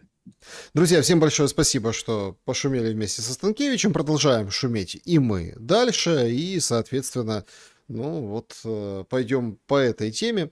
Вообще, конечно, жуткая эмоциональная перепалка, жуткий какой-то такой трэш возник по поводу вот этого всего. В Польше также отреагировали следующим образом. Зачем сразу же отбирать орден у Зеленского, Белого Орла? Можно было просто сначала закрыть консульство, прекратить финансирование Starlink и заблокировать аэропорт в Жешуве, а не срывать орден с груди Зеленского. Это депутат Сейма Польши Эва Шедлер из партии Польска 2050. Это, кстати, движение, которое присоединилось к либеральной коалиции Туска, поэтому не все так однозначно, как говорится, в этом движении. Не совсем так, как Зеленский нам представляет. Ну а Зеленский, конечно, красиво выводит. Говорит, Кароль, это же типа не король, это же не должность. А Кароль, це не посада його, це його ім'я, правильно? Ну, все-таки у нього ж не монархія, а демократія, тому треба трішечки, будувати відносини з Україною, яка захищає сьогодні Європу, включаючи Польщу. Я, Володимир Зеленський, не князь Володимир, ми не про великі історичні постаті, що було в минулому. Ми повинні сьогодні, я зараз президент, зараз захищаю інтереси держави своєї. Ми повинні думати про дружбу міжнародну. Дружбу. Мы про дружбу должны думать между народами. Ну а как эту дружбу, собственно, представил министр иностранных дел? Ну, тот, который от белорусской оппозиции 30 страниц отчета принял, и вот должен был как-то решить с Польшей не сдавать свои награды, а как-то вот все-таки должен же что-то был решить. Вот как он комментировал эту ситуацию. Я впевнений, що це тупік, що це ситуація тупікова, коли український чинник, антиукраїнська риторика буде втягнута, так як і ви сказали, і в парламентські вибори, і внутрішньополітичний дискурс. Ми вже бачимо суттєве зростання антиукраїнських настроїв в Польщі. Я як міністр отримую зараз інформацію по фактах, а їх дуже багато в різних регіонах Польщі, нападів на українців. Нападают на украинцев, представляете? Ужас какой! Ужас, нападают на украинцев, издеваются, я получаю... Смотрите, какой у него встревоженный взгляд. Как он вообще... Вот он запыхан, встревожен, он прям работает, не покладая рук. Он озаботился об судьбе украинцев в Польше, представляете? Приниження, булінгу дітей в школах. Це ненормально. І ми це говорили дипломатичними каналами, нашим польським приятелям. Давайте спільно реагувати. Таких проявів ксенофобії важко знайти в інших країнах. А щодо українців... Там какая-то поддакивает ему на марафоне. Это правда говорит. Смотрите, как он встревожен. Прям плюют в украинцев. Нет, ситуация есть. Да, этого я не буду оправдывать поляков. Есть там моменты и подростки, и просто... но смотрите, как резко озаботились. Эти ситуации были, последние годы. А заботились сейчас. Це лише нарощується і зростає. Це становить зараз загрозу для їхнього життя. Тому нам дуже важливо, щоб емоції були відкладені в сторону. Как эмоции в сторону? Ты только что говорит, что украинцам в Польше их жизни что-то угрожает. И тут же откладываешь эмоции в сторону. Да ладно. Голова Геббельса. Ты чего? Раскусили тебя. У нас механізми, є у нас попередній досвід позитивний, є воля. Але що важливо, щоб ця воля була з обидвох сторін. Україна готова. Ми готові до чесного, рівноправного діалогу. Так, наша суб'єктність зростає. Так, ми зараз нікому не повинні доводити. Никто никому ничего не должен, помните? Я никому ничего не должен, я только должен своей семье и своим родителям. Завдяки нашим воїнам на полі бою, завдяки нашим спроможностям, завдяки зростанню нашої ролі. Ми зараз бачимо, яка роль справжньої України, і ми це будемо наповнювати. Какая роль? И мы будем наполнять эту роль, представляете? То есть за счет Польши показали, что мы суверенное государство. За счет того, что мы именем героев УПА назвали вот это вот подразделение, а поляки говорят против, давайте-ка, орден забрали, причем дали время достаточное количество, чтобы порешать этот вопрос. Можно было по-тихому переименовать или переименовать неофициально, убрать из официальных бумаг вот этих героев УПА, а так они были бы теми героями этого УПА. Но нет, это же принципиальная позиция. А там украинцев бьют, и все поснимали себя этих белых орлов. Вот, из офиса президента. Замка, Верещук, Аземпик, тренировка. Верещук, Аземпик, тренировка. Зонтик, Мэри Поппинс, мэр Киева несостоявшийся. Сейчас она зам Буданова получается. Но она и зам Ермака была. Ирина Верещук. Спасибо пятому президенту Украины Петру Порошенко, который присоединился к президентам Кучме и Ющенко за поддержку президента Зеленского отказаться от своего ордена «Белый орел». Еще раз скажу, вот так выглядит единство. Они все подказывались, и вот видите все, мы единым порыве, мы субъектны. Это Кароль забрал у Навроцкого. Ну так все пошли по этому пути. А вот що Зеленський о Навроцькому говорить. Up to him, що він розуміє. Я вважаю, що після того, як він прийняв рішення, це говорить про те, що він продовжує політичну боротьбу, в принципі, всередині своєї держави за рахунок підняття настрою ненависті до українців. Те, що... Смотрите, поднимает настроение ненависти к украинцам Навроцкий. Представляете? Робив Орбан. Погана історія. Это как Орбан. Навроцкий, он как Орбан. Вважаю, що вона закінчиться погано. Тому ми повинні тут знов-таки не про емоції, а про конкретні кроки. Вони попросили орден. Вы слышали Сибигу? Слушайте сейчас Зеленского. Им в одном сарае писали эту речь. Он говорит, ну сейчас, про эмоции давайте, эмоции в сторону. Значит, там украинцев бедных бьют, обижают, булят, издеваются. Ненавидят украинцев в Польше. Но это про эмоции. Если ненавидят украинцев, так, Зеленский, давай СВО в Польшу, защищай украинцев, чего ты? Ты же прикрываешься там сильной армией, кучей дронов. Так надо защищать украинцев, раз там такая страшная ситуация. Это только эмоции. Ситуація не страшна. Передамо їм орден.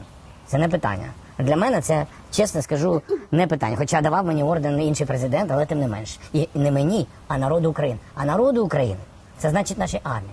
Як виникла ідея послати цей орден новою поштою? Это потрясающий вопрос. А как вообще идея новой почты, как вообще дошло? Как это родилось у тебя, Зеленський? Голова мого офісу і перший заступник Буданов і Кисліця, перший заступник Кисліця, вони сказали, пане президенте, ми хочемо полетіти, і ми вирішимо питання з поляками, з адміністрацією Кароля. Я сказав, ви не вирішите це питання. Це на мій погляд, бо я бачу в цьому виключно електоральний процес, який почався, який буде в 27-му році, у них вибори прем'єр-міністра. То есть они говорят, мы хотим полететь. Они правда собирались? На прошлой неделе было сообщение, что Кислица, Буданов слетают в Польшу. Там же у него сейчас вот в Гданске Евро-5, вот это восстановление. И он же тоже там как бы должен быть. Посмотрим, будет или не будет. По состоянию на сегодняшний вечер вроде как не приняли еще решение, летит Зеленский или не летит в Польшу. Но они хотели раньше полететь, все замять. Типа, давай мы съездим, порешаем. Не будет этого всего. Президент Кароль бореться за прем'єрське крісло, щоб його партія виграла у прем'єра Туска. Ось що відбувається. Ну, чесно кажучи, ми тут не до чого. Це їх внутрішнє питання. То есть это я им сказал, не едьте, это у них политическая борьба. А он правильно сделал эту экспертизу? То есть он тормознул Буданова и Кислицу, чтобы те как-то замяли, как это в принципе и должно было быть, и поляки на это дали время, и довели до вот этого, что они забрали орден, а те потом демонстративно. То есть это был их план. Она же спрашивает, а как идея новой почтой передать? А он же вот это давай там вот это, скажем так, это план был. Это план, мы отправим тебе по почте. Понимаете? Ну и тут, конечно, хор подключился самых разных, да, самых разных товарищей, военные всякие, волонтеры. Смотрю, поляки, помните, уже 5-й год война идет. Первые они вроде как нам начали помогать. Да мы вам МиГи-29 отдадим, все. Потом раз, хамыль. Не отдадим. Пусть Америка нам поставит F-35, тогда отдадим. Я так понял, уже Америка и поставила F-35, а МиГи все у Польши. Теперь поляки заявляют, отдайте технологии дронные, украинские технологии, украинцы, которые во время этой войны разработали, усовершенствовали. Ну, в общем, впереди планеты всей в дронной войне. Пионеры, как говорится, в этой теме. Поляки уже требуют, дайте я вам занюханные МиГи-29 дам, а вы мне отдайте за бесплатно все дронные технологии. Вот она дружба, европейская дружба, польская дружба. Полякам верить нельзя, я вам сразу говорю, купи-продай. Вот для них бабло понад усе. Ну вот представьте, сейчас бы на полякам напали, а мы бы им, знаете, со стороны 3 шкуры с них драли, то зерно высыпают, убивают нас, украинцев, а они все равно все продать, все отжать, все по-хитрому. 12 лет в войне, 5-й год в открытой агрессии, но шкуру рвут они по-живому. Шкуру по-живому рвут. Вы понимаете? Поляки. Они про бабло. Это ж поляки. Украинцы нет, украинцы не такие. Ну вы что? Нет. А поляки вот это вот негодяи. То есть запустили вот этот процесс, запустили драчку между украинцами, только, правда, как-то не вовремя. По-живому. Дочка, когда стал вопрос эвакуировать дочку с внучкой в безопасность, я сразу сказал, не езжай, только в Польшу не езжай. Она хотела, я говорю, не езжай в Польшу. Там год-два, может, еще терпеть будут, а потом будут жилы вырывать. Так оно и вышло. И сейчас рвут украинцев. Европа не готова воевать. Пока мы воюем, пока она отдыхает. А для этого они найдут и деньги. Деньги, немножко денег, так, чтобы мы на плаву держались. Вы же видите, то Орбан мешал, деньги выделял, теперь этот Мадяр пришел к власти. Все равно деньги дам, не дам. Истребители МиГ-29 дам, не дам. Как было, так и есть. То есть пусть украинцы истекают кровью. Тогда задешево можно активы, редкоземельные металлы, земли скупать. Меньше украинцев, дешевле достанется. Вот так, принцип у Европы. И меньше им воевать. Европа... Так а кто до этого довел? Ну, кто до этого довел? Вроде как бы все по уму говорит дядька, военный, все хорошо, там вот эти поляки такие-сякие. Ну, понятно, подливает маслица в огонь. Опять-таки, у меня много случаев, где и с близкими людьми, где поляки вот такое отношение, да, но проявляли. Но есть примеры, где нормально устроились, и живут, и влились, и коммуницируют, и по-хорошему. Ну, то есть разные бывают случаи. Но теперь мы хорошее отбросим, выставляем вперед только самое плохое, и говорят, вот они рвачи, жилы будут рвать с нас. А и помнишь, правильно говорит, редкоземы забрали, 3 калеки, 2 чумы осталось в Украине. Ну так а кто довел до этого? Путин напал. Путин напал, но Европа будет подбрасывать денег, чтобы самим не воевать. А что она должна воевать? Вообще не готова воевать, не готова. Все это сказки. Немцев смотрю, говорит, мы готовы там бомбить Калининград и Петербург. Ну ты что, дети вы, сейчас Россия завтра 1000 дронов запульнет в вашу сторону, вы обосретесь, вот так скажу. Будете бегать, глаза вылупив. Да, хорошо, что мы не обосремся. А мы уже не обосремся. 1000 дронов и всего остального. Стерненко вийшов. Советник Федорова. Особисто я вважаю, що президент Зеленський вчинив гідно, коли він не реагував на ультиматум, на вимогу Кароля Навроцького і не скасував почесне найменування для підрозділу ССО на честь героїв УПА. Тому що давайте поставимо питання, як би він виглядав, якби він це зробив. То есть он сделал правильно, что не отменил вот это имя, да, героев УПА, а иначе, как бы он тогда выглядел, если бы он отменил? В очах поляків президент України Зеленський виглядав би як той, на кого можна тиснути, кого можна змушувати щось робити або не робити елементами шантажу. Чи так має виглядати український президент? Однозначно ні, президент України так не повинен виглядати в очах міжнародної спільноти і перед поляками так точно. А як би президент України виглядав для українців? Він би виглядав під час війни за наше існування, а це дуже важливий такий нюанс, та є. Нюанс. Война за наше существование. Во время войны за наше существование. Ну, давайте с поляками поссоримся. Конечно, как бы он еще выглядел. Про який не варто забувати. Він би виглядав як президент, який прогнувся перед лідером іноземної держави. Чи поважали б такого? Так в первый раз, что ли? Прогнулся под иностранного государства? Президента українців. А він президент України? Звісно, ні. Якби президент України Зеленський погодився з вимогами Кароля Навроцького, він би виглядав слабким для усіх. А слабких, як ми бачимо, ніхто не шанує у сучасному світі. Я маю сказати про реакцію самих поляків. Та? Ну, в мене, принаймні особисто, уся стрічка забита критикою президента Кароля Навроцького з боку поляків. Ну, слава богу. А то мы думали, уже тут народы ссорятся, все. Не, вот у него вся лента забита критикой Навроцкого.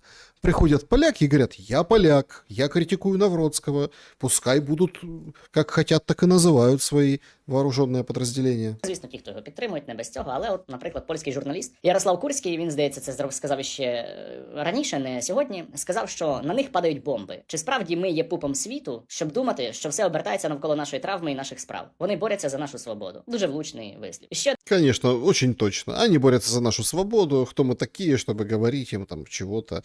Это же наша боль. Эти УПА, которые нас резали, это наша боль. Один поляк написав, що Навроцький щойно виключив Польщу з ухвалення рішень щодо майбутнього регіону та його власного. Ніхто не запрошуватиме до розмов про Україну-регіон та регіон того, хто не є союзником України. Вирішуватимуть німці, французи, британці. Він виключив нас із контрактів на відбудову України, виключив нас із обміну військовими технологіями з Україною, виключив нас із кола серйозних держав, бо таких дурних жестів не роблять під час. В чиїх інтересах він все це зробив? Він зробив це в інтересах Росії. Власне... Так он российский агент. Навроцкий. Трамп агент Краснов, а это кто? Агент Королев. Дмитрій Медведєв подякував Каролю Навроцькому, написав пост на його підтримку, і це теж дуже показово. Ну, конечно, всех, кого благодарит Медведев, это, конечно, очень показательно. То есть, понимаете, все, шатаем, план шатун, давайте шатать Польшу. Правда, к самому Стерненко возникли вопросы. А что ты так рвешь мягкие ткани за Зеленского? Ты ж его как бы в хвост и в гриву был період. Я тут прочитав в коментарях про мою цитату, де я різко критикував президента України Володимира Зеленського і навіть порівнював його свого часу з Януковичем. Я відповім, мені не складно це прокоментувати. Я свого часу вже коментував і свої фотки в совєтській формі. Власне, я можу зараз прокоментувати також і свої ранішні слова щодо президента України Зеленського. Ну давай, не томи. Свої слова о Зеленському. Це був, здається, 20-й або 21-й рік. Тоді була активізація переслідування мене за самозахист, в тому числі і з боку Медведчука, і з боку Авакова, але не тільки. Це я говорив під час одного з судових засідань. Дійсно, тоді відносини між мною та президентом України Зеленським були вкрай поганими, і було багато об'єктивних претензій з мого боку. Зрештою, мене закривали і до СІЗО. Але станом на зараз у нас триває велике повномасштабне вторгнення за існування нашої країни. Яку б думку я не мав щодо президента України Володимира Зеленського станом на сьогодні, він головнокомандувач Збройних сил України, і від його перебування на посаді, від ефективності його дій в частині оборони нашої країни, в мене теж є багато питань до внутрішньої політики, Смотрите, он сидит, вот это советник у Федорова, у него куча вопросов, у него, видимо, плохое отношение к Зеленскому, но он сидит, потому что Зеленский сидит. Ось, але в частині оборони нашої країни, ось сьогодні ми всі маємо діяти як один для того, щоб відбити російську агресію і щоб перемогти у війні за існування нас як держави, нації і кожного як індивидів окремо.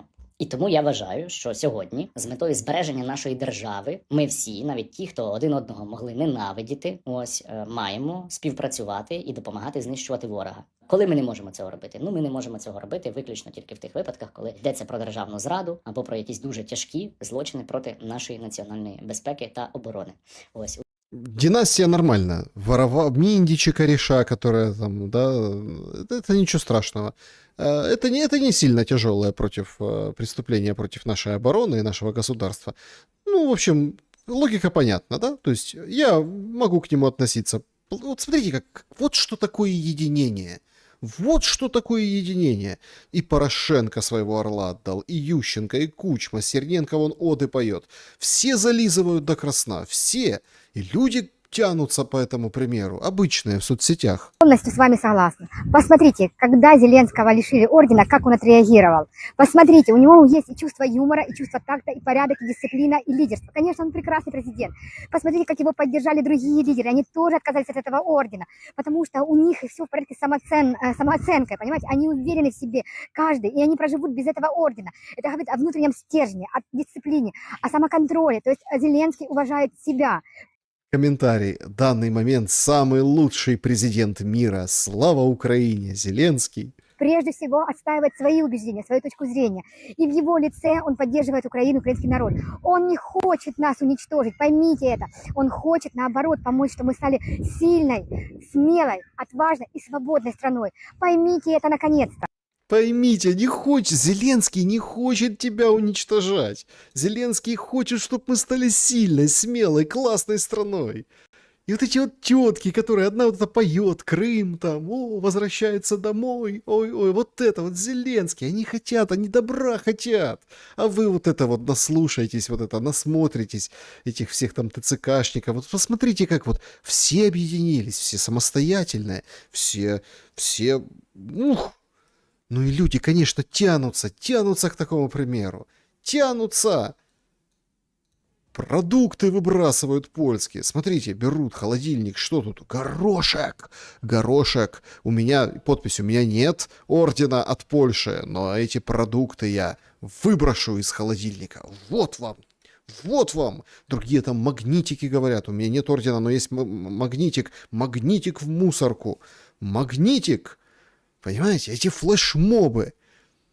Сегодня появилось видео, как офисники звонили россиянке и, развели ее, что сейчас ты устроишь, давай тут небольшой пожар по технологии, мы тебе подскажем, и ты страховку, получишь.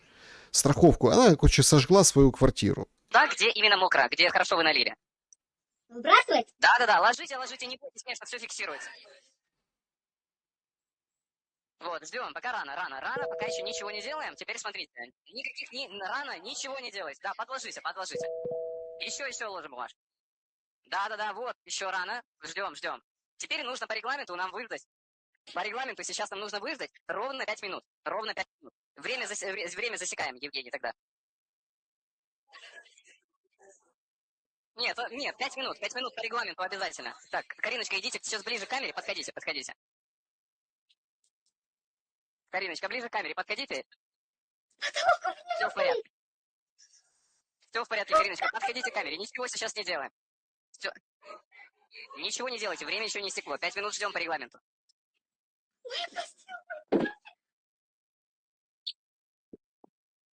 Дайте Марику, сейчас.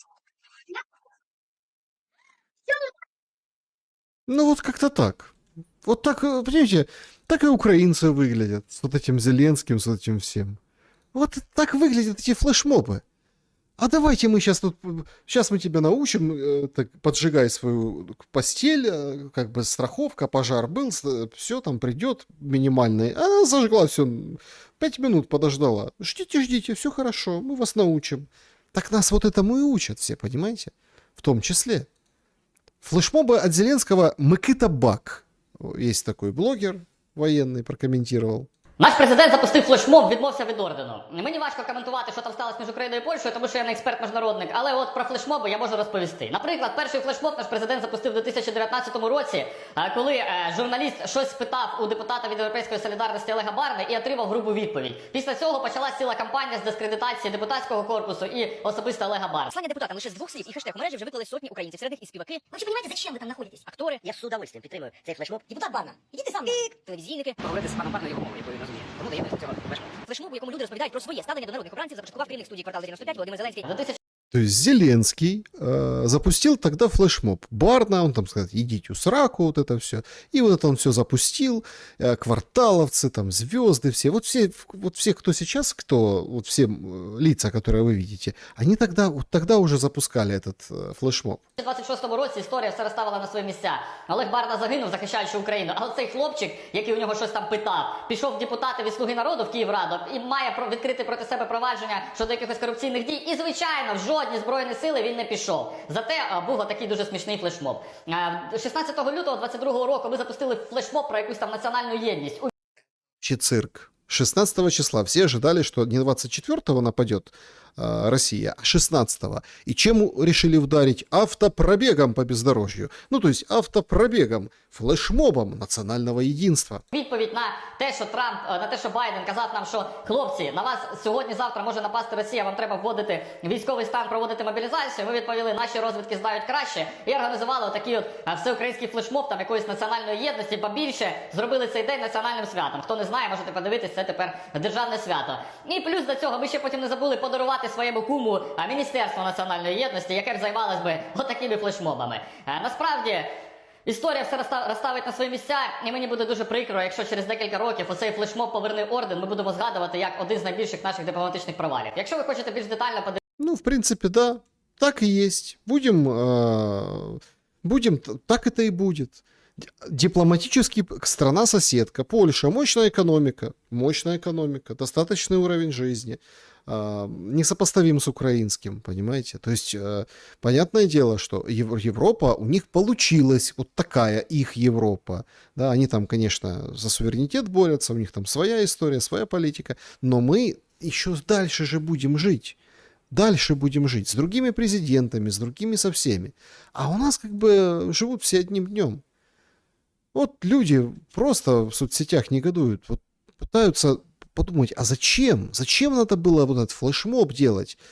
Вообще зачем называть именем героев УПА, действующее подразделение? Причем, ладно, там официально называть. А як ви думаєте, для чого президент України нагородив елітний спецпідрозділ героями УПА? Я вам скажу ту непопулярну думку, і для тих, хто ще не встиг здогадатися, для того, щоб вкрай зруйнувати стосунки між Україною і Польщею, між Польщею і Україною, тому що, дивіться, як це буде виглядати. Суб'єктивна моя думка, але вона дуже логічна. ті люди, які зараз однією ногою і так стоять в Польщі, тому що, а друге вже десь в іншому місці, тому що стосунки і так досить натягнуті, то оця ситуація, вона ще більше розбиває наші стосунки. Це зроблено спеціально для того, щоб повернути назад тих українців, щоб тут життя їм не було в Польщі, щоб вони поїхали назад до України. Вони кожен готовий їхати кудись далі, глибше на захід, а вони повернулися назад. Як ви думаєте, це суб'єктивно і логічно, я так мислю. То есть вернуть украинцев, чтобы они все повозвращались назад. Они же хотели и так, и сяк, назад, назад, назад, сюда. Так а куда сюда? Тут война. Ну, значит, не хотите добровольно? Будет вот так. Не у всех есть возможность, даже прожив какое-то время в Польше, приехать в другую страну. Сложно. То, как бы, давали деньги, еще что-то, там, выплаты какие-то. Не во всех странах это все есть в том количестве, которым было даже в той же Польше. Ну, или там в Германии. А с Германия тоже все. Германия тоже вот на стороне Зеленского. То есть вот такой хитрый план. Вот такой план. А другие видят вообще глобально другой план на Україну. Ви думаєте, Європі потрібно наше зерно? Забудьте, нас вже готують до зовсім іншого. І вам це дуже не сподобається. Слухайте уважно. Я вам дам 3 факти. Вони здаються різними, але почекайте хвилину, і ви побачите страшну картину. Значит, 3 факта. Вот мужик записывает видео, тоже как бы анализирует все. Тут 3 факта. 3 факта, а потом соединяет. Факт перший. Технологічні гіганти, такі як Google та Microsoft, зараз масово скуповують атомні станції та зелену енергетику по всьому світу. Значит, Microsoft, Google, все, короче, богатые покупают электростанции по всему миру. Недавно Starmer объявил о том, что будет обогащенный уран приобретать для Украины. Ну, а электричество чье будет? А зачем столько электричества? Чому? Бо штучному інтелекту треба нереально багато світла. Факт другий. В Європі зараз душать фермерів новими екозаконами. Вирощувати їжу стає невигідно. Факт третій. У нас в Україні тихо, без шуму готують нові правила для особливих економічних зон. Спрощують так званий продаж землі для великого капіталу. А тепер збираємо цей пазл. Що ми отримаємо? Ви чули казочки, що Україна буде аграрною над державою? Можливо, але зараз, напевне, брехня. Аграрний бізнес спеціально роблять збитковим. Навіщо? Щоб люди за безцінь продавали свої паї. Кому? Звичайно, великим іноземним корпораціям через підставні фірми. Але вони не будуть сіяти там пшеницю. Вони заставлять ці гектари сонячними панелями, вітряками і побудують гігантські дата-центри для європейського штучного інтелекту. То есть, значит, скупят землю, паи, вот это все скупят, поставят везде солнечные панели, ветряки, вот эти станции, которые там от Советского Союза достали, и они будут вырабатывать электроэнергию для дата-центров, для искусственного интеллекта в том числе. Україну перетворюють на великий павербанк, так звану серверну кімнату для Заходу.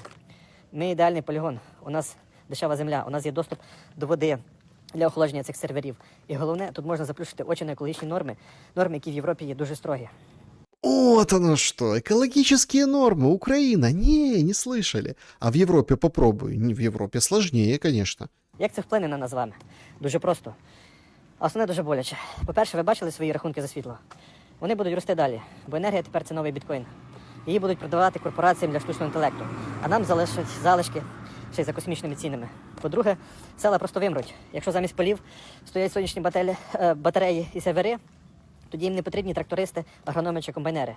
Їм потрібен один інженер на 10 кілометрів. Людей просто вичавлять у великі міста працювати в сфері обслуговування. Ми будемо обслуговувати тих, хто приїхав обслуговувати їхні сервери. Мій прогноз на найближчі 2-3 роки такий. Ми побачимо масове банкротство дрібних фермерів. Ми побачимо, як тягнуть нові потужні лінії електропередач на захід.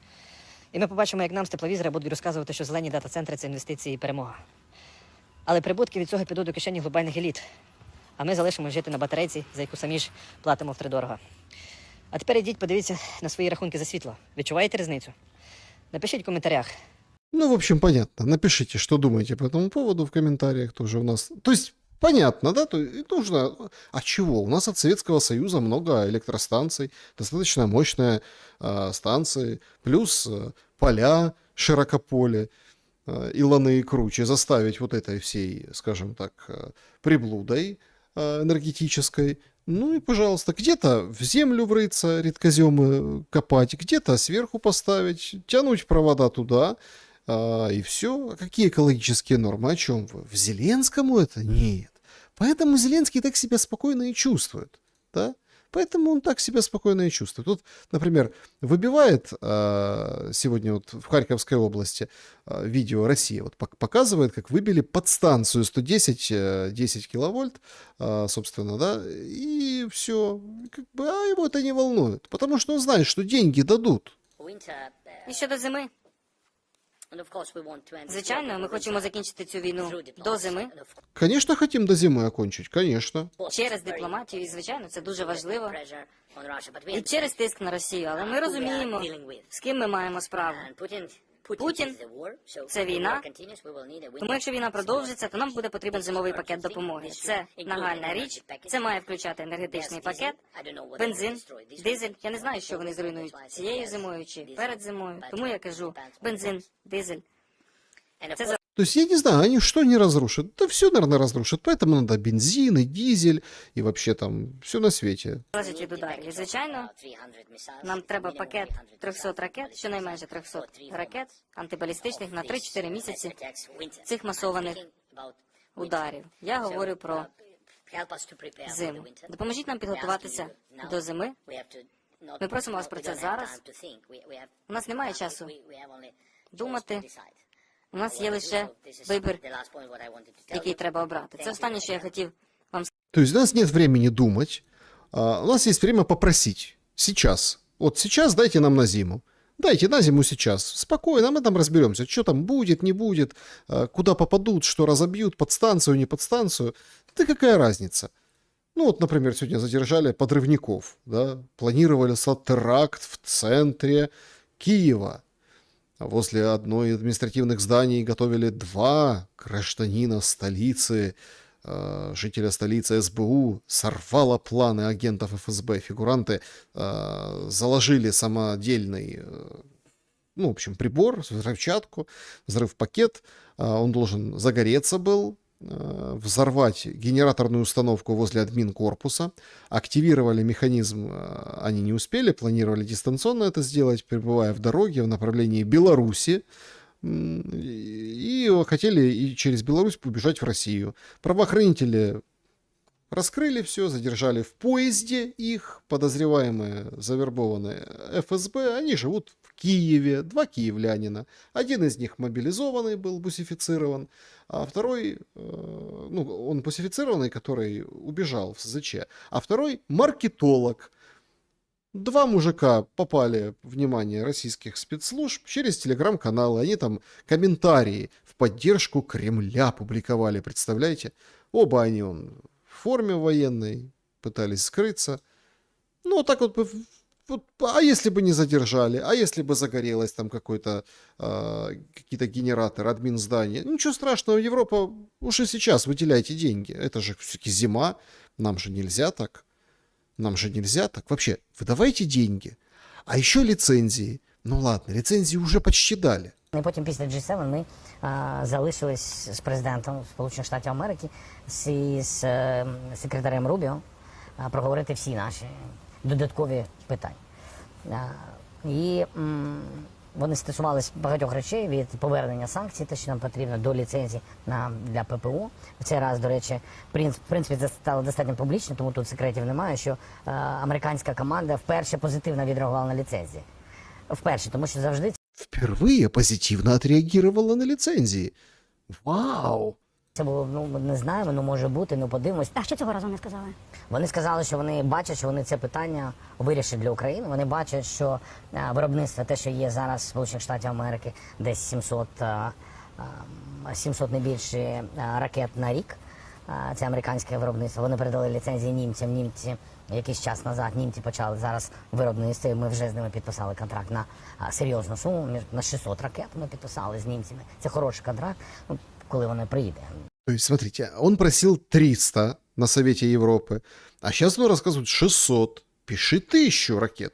Безумовно, це достатньо тривалий процес. І ми хочемо, і всі погоджуються, що окрім німців в Європі ми маємо сьогодні, в принципі, всі технічні можливості, щоб розпочати виробництво ракет для систем Петріотів. Для цього... Мы имеем возможности. Немцы имеют лицензию, а чем мы хуже немцев? Давай нам лицензию, Трамп. И нам тоже. Вот они 600 сделают, и мы сделаем. Так мы дешевле сделаем, лучше сделаем. Вообще, какой великолепный же Зеленский президент, да? У Вацмана недавно был Невзоров. Смотрите, как он его сладко описывает.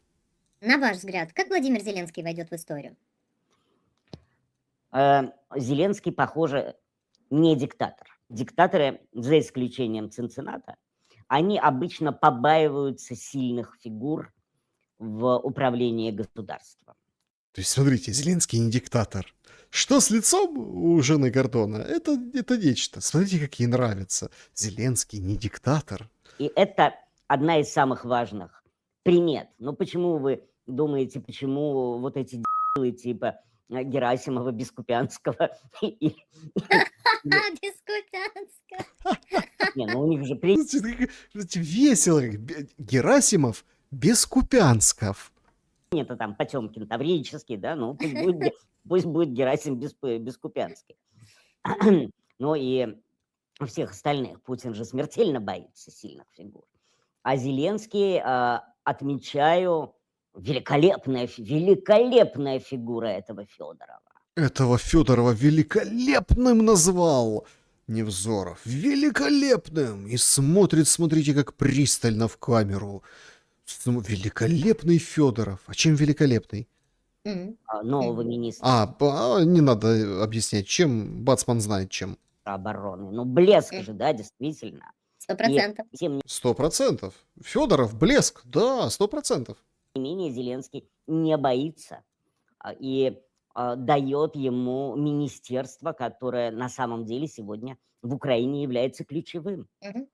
При том, что налицо лидерские и при этом предельно концентрировано серьезное качество человека. Качество человека серьезное, лидерские, предельно концентрированное Невзоров разглядел. Представляете? У Федорова. А его не боится Зеленский. Мы видим Буданова. Любой властолюбец, любой подлец давным-давно, учитывая потенциалы колоссальные Буданова, давным-давно бы его отравил. Нет, ему дается дополнительная власть. Я вот только огорчен тем, что я давненько не видел Малюка. Если вы его увидите, он меня тоже вызывает, я бы сказал, желание снять перед ним шляпу. Малюк вызывает желание снять шляпу. А еще портки, штаны, все золото с себя, все там цепочки, все на свете и последние часы отдать. Да, достойный человек. Предельно достойный. И я вижу вот очень сильных людей. И вижу, что Зеленский не боится сильных людей, в отличие от Путина, который первым делом там убил Лебедя, потом убил Рохлина, потом убил Немцова, потом и всех убил, да? Да. Мы видим, что Зеленский, в общем, абсолютно другой природы существо. Но и ему, наверное... Вот тут я с ним согласен. Вот вы говорите, зачем ты их показываешь, Шелев? Смотрите, Зеленский абсолютно другой природы существо. Все. На этом можно, в принципе, этот анализ и завершать. После того, как он сделает свое дело, а он сделает свое дело. Сделает свое дело. Какое дело? Какое дело? Всех угробит? Он, я думаю, все равно уверенно выведет Украину к тому, что будет в реальности огромные победы. Огромные победы будут. Ну, вам, в принципе, рассказал там мужичок выше. Говорит, дата-центры, зеленые дата-центры, огромные победы. Великолепные победы. Вот в Одессе уже празднуют победу. Смотрите, вот украинской общепит. Забежали на кухню ресторана. Ну, вот как бы одессит показал победу Украины. Покажу, короче, вам наш украинский коллектив. Саша, привет. Ты Сашко, Ваня. Ваня, все окей? Смотрите, Сашко, Ваня. Толик. Толик, смотрите, какой загорелый. Дальше. У нас є тип, якого ми зловили, що він дрюнькав в туалеті. Вон він. А, ні, це не він. Это не он. Толик, все хорошо тоже, да? Ну, такой нормальный украинский коллектив. Толик, Сашко, все хорошо. А где остальные украинцы? А их он во Львове возят, хоронят.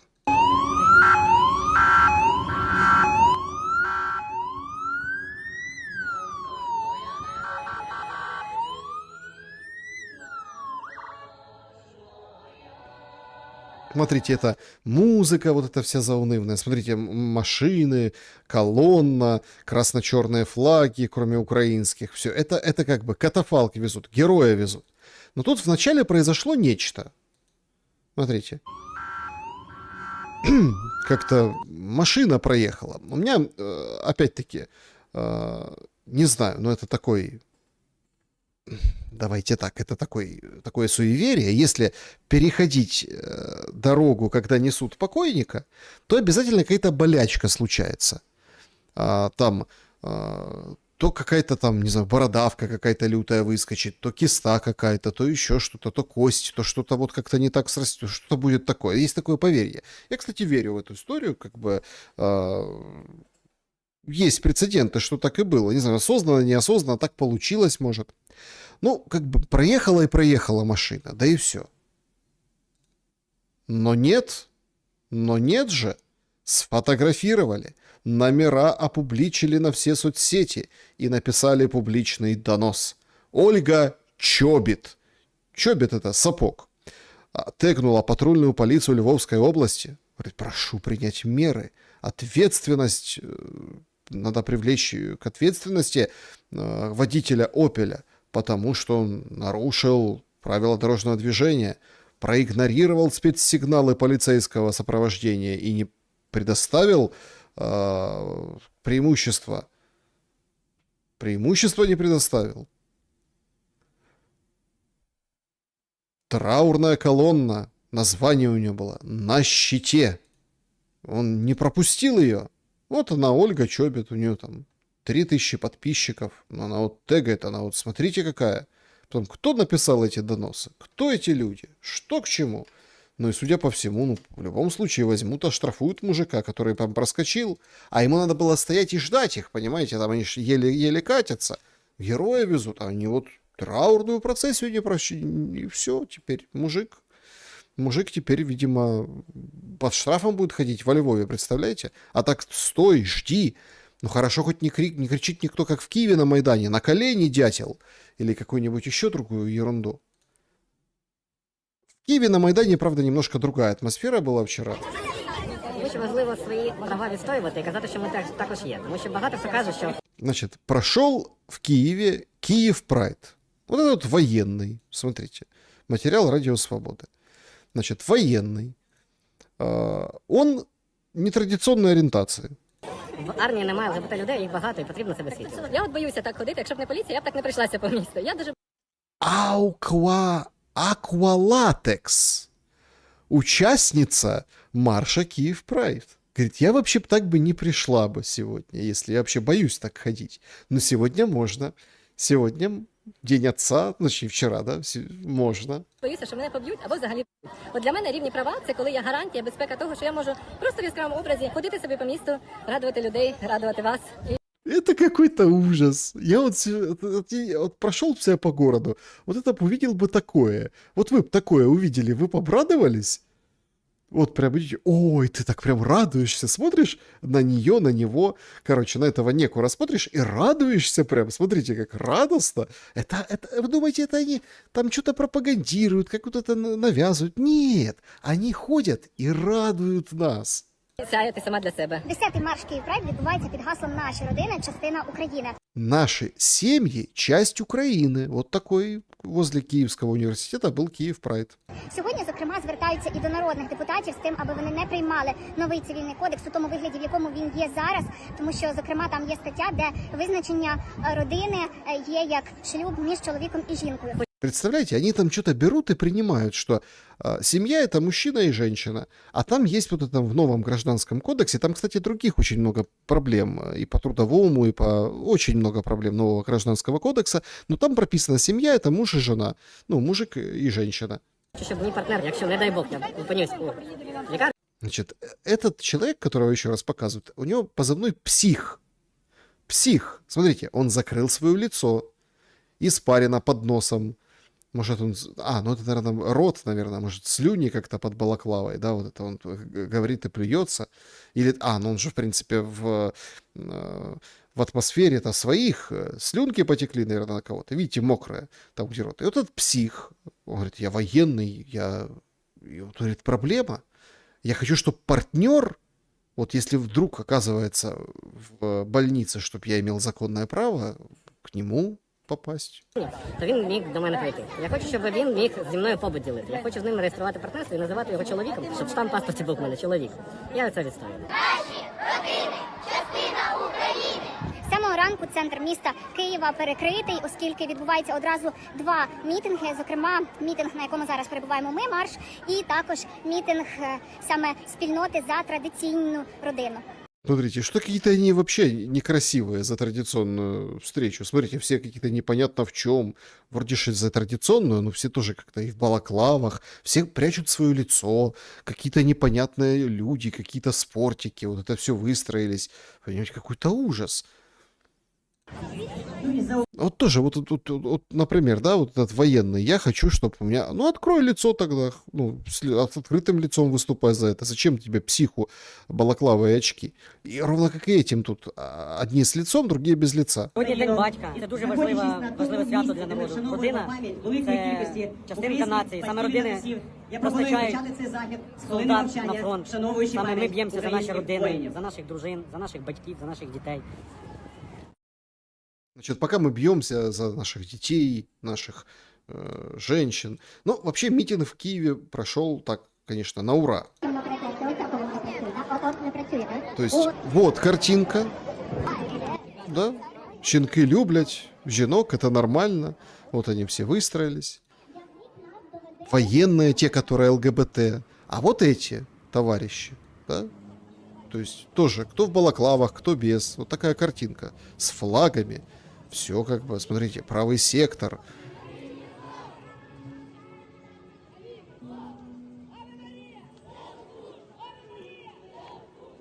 То есть слава Иисусу, Аве Мария, такие христианские лозунги кричат.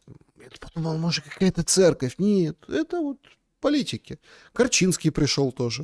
Європейського Союзу є хартія, яка вказує про те, що Україна має юридично унормувати питання прав одностатевих. Я знаю, саме тому я не підтримую вступ до Європейського Союзу, тому що тут погіршить ситуація з мігрантами. Значит, я не поддерживаю вступление в Европейский Союз, потому что проблема там с мигрантами. Погіршить ситуацію з підарасами і дуже багато що іншого. А ми за те, щоб Україна лишалася білою християнською країною. Белая христианская страна. Вот они вот за это, Карчинский за это. И вот устроили митинг против ЛГБТ. То есть Путин тоже ЛГБТ, он гордится вами. И они это скандируют, топчат флаг.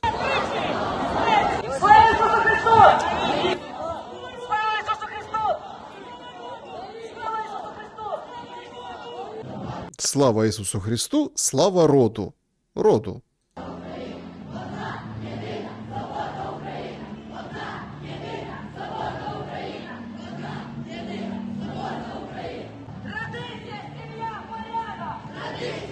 Традиция, семья, порядок. Понимаете? Вот это вот традиционные ценности. Вот это вот я понимаю мощно. Причем что один, что второй. Митинг нельзя было проводить. Военное положение. А всем плевать. Смотрите, как демократия. Вот одни тут ходят, вот другие ходят. Мол, а вы с кем? А вы с кем? А вы за этих или за тех? Эти, конечно, традиционщики выглядят жутковато, но те тоже ужас и трэш. Хотят радовать, а как-то так немножко сторонишься, потому что, ну, елки-палки. Короче, ты ни с теми, ну, с кем-то же надо быть, поэтому надо поддерживать вот этих. Потрясающая политтехнология. Вот потрясающая. Вот этих надо поддерживать, нациков, которые на прикормке у СБУ кошмарят людей, выбивают деньги, бросают в мусорные баки, ликвидируют, стреляют, бьют неугодных. Их надо поддерживать, они же традиционные ценности. Вот весь смысл политтехнологический. Ну а то, что там всякие извращения в Украине, в украинской политике, это сегодня тоже рассказала, ну... Она, я даже не знаю, чья сейчас подруга. Вроде как с Ермаком работала, да и Тимошенко на суд ходила. Мария Тихая дала интервью. Я пробовала страпонить чувака. Пробовала страпонить чувака. Мария Тихая рассказывает нам этому интервьюеру Васе. тот, конечно, немножко в шоке. Подробности жуткие. Ну, то есть, какой-то там резиновый причандал цепляешь и, типа, так сказать, занимаешься. Но у тебя его нет, этого причандала, поэтому цепляешь резиновый. И вот она, говорит, пробовала она. Отвращение и, ну, отвращение к этому человеку ничего не получила. Хотя, мне было прикольно издеваться над ним. Был политик, типа. Он был политик, и ей было прикольно над ним издеваться.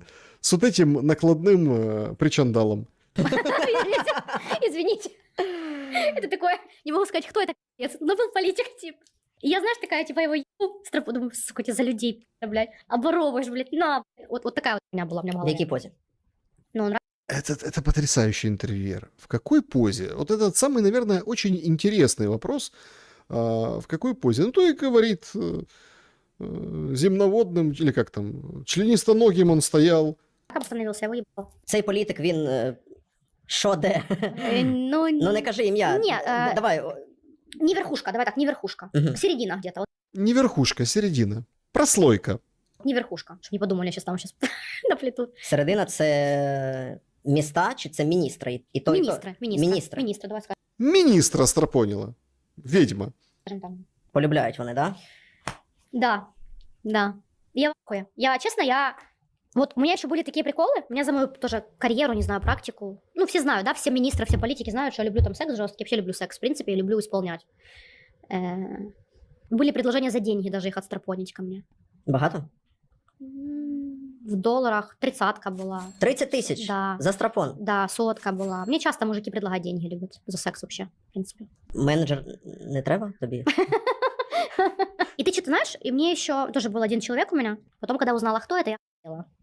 Это уже ближе к верхам туда. Я просто охуела. Не священник, я сразу скажу, не. Я охуела. Он предлагал мне насрать на него. Ти правду зараз говориш? Да. Он предлагал мне насрать на него. Ну, вот так развлекаются. Нагадить там, с этим причандалом поиграть, вот этим накладным. Представляете, как? Вот тут она рассказывает, вот она популярность. А вы тут ходите по Киеву за родину, единую Украину. Понимаете? Вот это, смотрите, какая классная страна разнообразная. Какая замечательная страна. Тут в Виннице провели опрос. И вот одна девушка вышла и сказала про... А это ж Мария Тихо, она ж политику собирается. Говорит, ну президентом вряд ли стану, но мэром Киева могу. Вот выходит в Виннице девушка к открытому микрофону и говорит, вот вообще в чем проблема українців. Вітаю. Хочу висловити свою думку стосовно життя в нашій країні. Мене щиро здивував вибір нашого населення 2019 року, який був зроблений. Мені прикро, що наше суспільство, яке, як мою думку, є цілком зрілим, свідомим, іноді робить такий вибір, який просто змушує країну всі подальші роки страждати. Моя думка полягає в тому, аби до наступних виборів допускалися лише свідомі, зрілі, розумні, зважені люди, які б вирішували долю країни, і ця доля країни на всіх інших мала б лише позитивний вплив, а не той, який ми маємо зараз. Выходит и говорит, я в шоке. Кого вы избрали в 2019 году? Поперло вот это вот все. Кого избрали? Давайте на следующих выборах хоть кого-то, ну, какого-то разумного, там, который там взвешенный будет человек, все вот это. Черти что, вот это вот как избрали в 2019 году. И вы знаете, вот очень сложно с этой девушкой из Винницы не согласиться. Она права. Я щиро вдячна журналістам «Української правди» за те, що вони несуть ту інформацію, яку вони знаходять, не бояться, доносять її до населення. І дуже прикро, що результат виборів 2019 року зараз так сильно впливає на всіх нас. І, мабуть, не тільки наше покоління, а й решта наступних. Тому я вважаю, що перед виборами потрібно проводити якісь, не анкетування, а якусь певну сертифікацію до того, який рівень інтелекту взагалі мають наші люди і наше населення. Тому що результати виборів впливають на всіх. І люди, які взагалі, не знаю, наче жартували в 2019 році, а зараз ми все це змушені пожинати плоди цього всього. Дуже прикро, що так сталося. Вот, конечно, обидно. Вот смотрите, дошло. Люди, которые без царя в голове, выбрали такого же без царя в голове, а сейчас вот то, что мы имеем. Вот то, что мы имеем. Так эти люди Их потихонечку подчищают, подчищают, подчищают. Чем заманивают на фронт? Ну как чем? Едой? Не могу понять, почему кто-то боится идет воевать. Кормят здесь на убой. Смотри, молодая картошка, пирожки, шашлычок. Ну, нуляшечки у нас, все у нас четенько. Что тут бояться? Все хорошо у нас, ребята, идите к нам. Идите к нам, ребята, идите к нам, идите воюйте. Идите, нормально тут все, кормят. Ну это на фронте едят, а вот одесситы уже кузнечиков едят в соцсетях.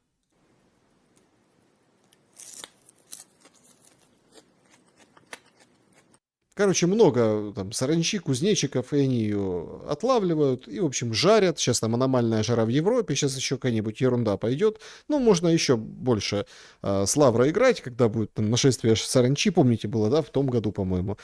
И вот они вот креативно, чего, взяли, пожарили, как в Средней Азии, нормально. На фронте, вон, смотрите, шашлычок, в Одессе вот кузнечиков нажарили. Идите, чего идите? Переселенку из Лисичанска заставили в Лубнах выбросить шелковицу, вишню. Я не знаю, вот честно, я жила когда в Лисичанске, то есть, да, у нас там просто вот росли даже там, да, ты можешь идти рвать, да тебе, блядь, слова никто не скажет. Тут за этот, блядь, за эти, я не знаю, блин, пакетик тех вишен, вот серьезно, которые упадут, сгниют нахрен, но вот только, чтобы их тебе не достались. Ну, вы Только, чтоб тебе не достались. Они заставляют их высыпать. представьте, это же, блядь, жесть какая-то, ну, серьезно. Честно, я говорю, вот, город Лубны неплохой город, но вот некоторые люди в нем, ну, честно, вот такое жлобство, вот, ну, я считаю, это жлобство. Я понимаю, если бы она пришла с ведром бы, и такая, там, на продажу буду рвать, да, вашу вишню, блин, ну, боже, пакетик. Я вам даже вот посмотреть, ну, это жесть. Ну, и показывают Видите, пожалуйста, видео. посмотрите на вот эту вот шелковицу, которая стоит и падает на пол, никому не нужная. Пришла нарвать для того, чтобы ребенку на компот немножко, вот, посмотрите, сколько, заставили высыпать. Высыпала все на пол. А вот стоит вишня. То же самое, нарвала, вот, посмотрите, сколько, ребенку. Подъехали, наорали, обозвали, прокляли, заставили высыпать на пол. Вот так вот у нас люди, незламні. Всегда поможет трудную минуту. Так что обходите стороной в лучшем случае. Купить на рынке лучше. Лучше на рынке купите, обходите их стороной. Причем они не забирают, они просто вываливают. Нельзя, ты что? Так а куда? Ну, сорвал. Ну, нет, все, это мое. Пускай оно у меня на палисаднике, на этом территории, пускай у меня оно тут упадет, сгниет, и оно никому не достанется, но не тебе. Никакого компота. Ах ты, вот это вот все. Понимаете? А что мы? А у нас все нормально. У нас вот, если, например, хочешь отдохнуть на Шацких озерах, сегодня сообщили, вот, пожалуйста. Документы пограничники рассказали, куда можно без отдыха, для отдыха, куда можно без доступа. Мужчинам от 18 до 60 нужно иметь при себе военноучетный документ. Волынская область. Обязательная проверка всех отдыхающих. Все нормально. А Запорожье, по которому лупят, сегодня инцидент показали. Забежал мужик, спрятался, а ТЦКшники там через забор, в общем, его вот пытались достать. Так тут от них отбивался как мог. Огнетушителем. Ругаются, конечно, ругаются. Тут его а это всю как бы процедуру снимают с соседнего автомобиля. Вылазь, кричит.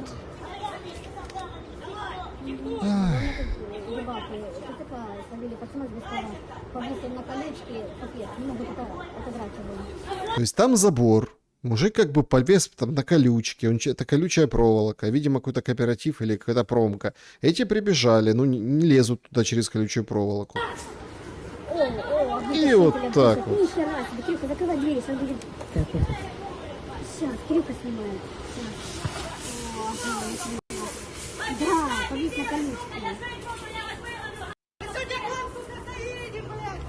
Ну и начинается. Мы к вам заедем. Отбился. Так что это не маленькие баллончики, а большой такой баллонище. Прям вот это в морду ТЦКшнику. Прям вот это в морду. Ну это как бы это же не показывают на марафоне. Нам показывают другое. Как вот, например, восстанавливается служивый национального оркестра военного, бывший тоже пограничник, или кто он там был, да, ТРОшник, пограничник, короче, вояка, певец Козловский. Смотрите, капельница у нее, восстановление. Ребенок делает массаж, водичку пьет, катается. Смотрите, как хорошо у него на курорте. Ай, как классно. Так и написал, восстановление. После травм, полученных в оркестре, наверное. Восстанавливается военнослужащий. Вот так, вот эта картинка. Вот так ты будешь служить. Ну или вот так ты будешь служить. Нашелся прокурор, друг Петрова Іванов. Мосійчук з карасем прийшов. Мені Сергій, якби він як військовослужбовець, він собі не вибирав собі долю. Каже, куди скажуть, туди йду. Що робити, тоді роблю. І ми визначили, що рота Реба, так як вона у нас дуже крепко робить роботу, Сергій зараз конкретно він бачить життя людей, яких він рятує. Це дуже така напружена робота, тому що ти рятуєш українців, ти не так знищуєш ворога. Але ти рятуєш українців, які потім знищують ворога. То ну, в Ребі насправді така робота емоційно, мабуть, дуже важка, коли ти бачиш, от як ми душимо, і не попадає противник по наших техніці, людях, транспорту. Наш реп часто рятує і наші групи, ти безпосередньо не за твої побратими. От вони їдуть, от ти глушиш. Я бачила. Да, тому, Я видел это, видела. Рота Реба. Ну, типа рэп, да, который глушит. Это вот. Теперь Иванов у нас там в роте Реба. У Сергія ця робота в Ребі, вона дозволяє йому заходить на позиції, потім виходить і вже командир роти його відпускає робити ту роботу, яка нам необхідна для підрозділу. Оператором би ударника його можна було, але навіть якщо він би сидіти, тоді був різні ударники, він міг би сидіти або там розвідувальні крила.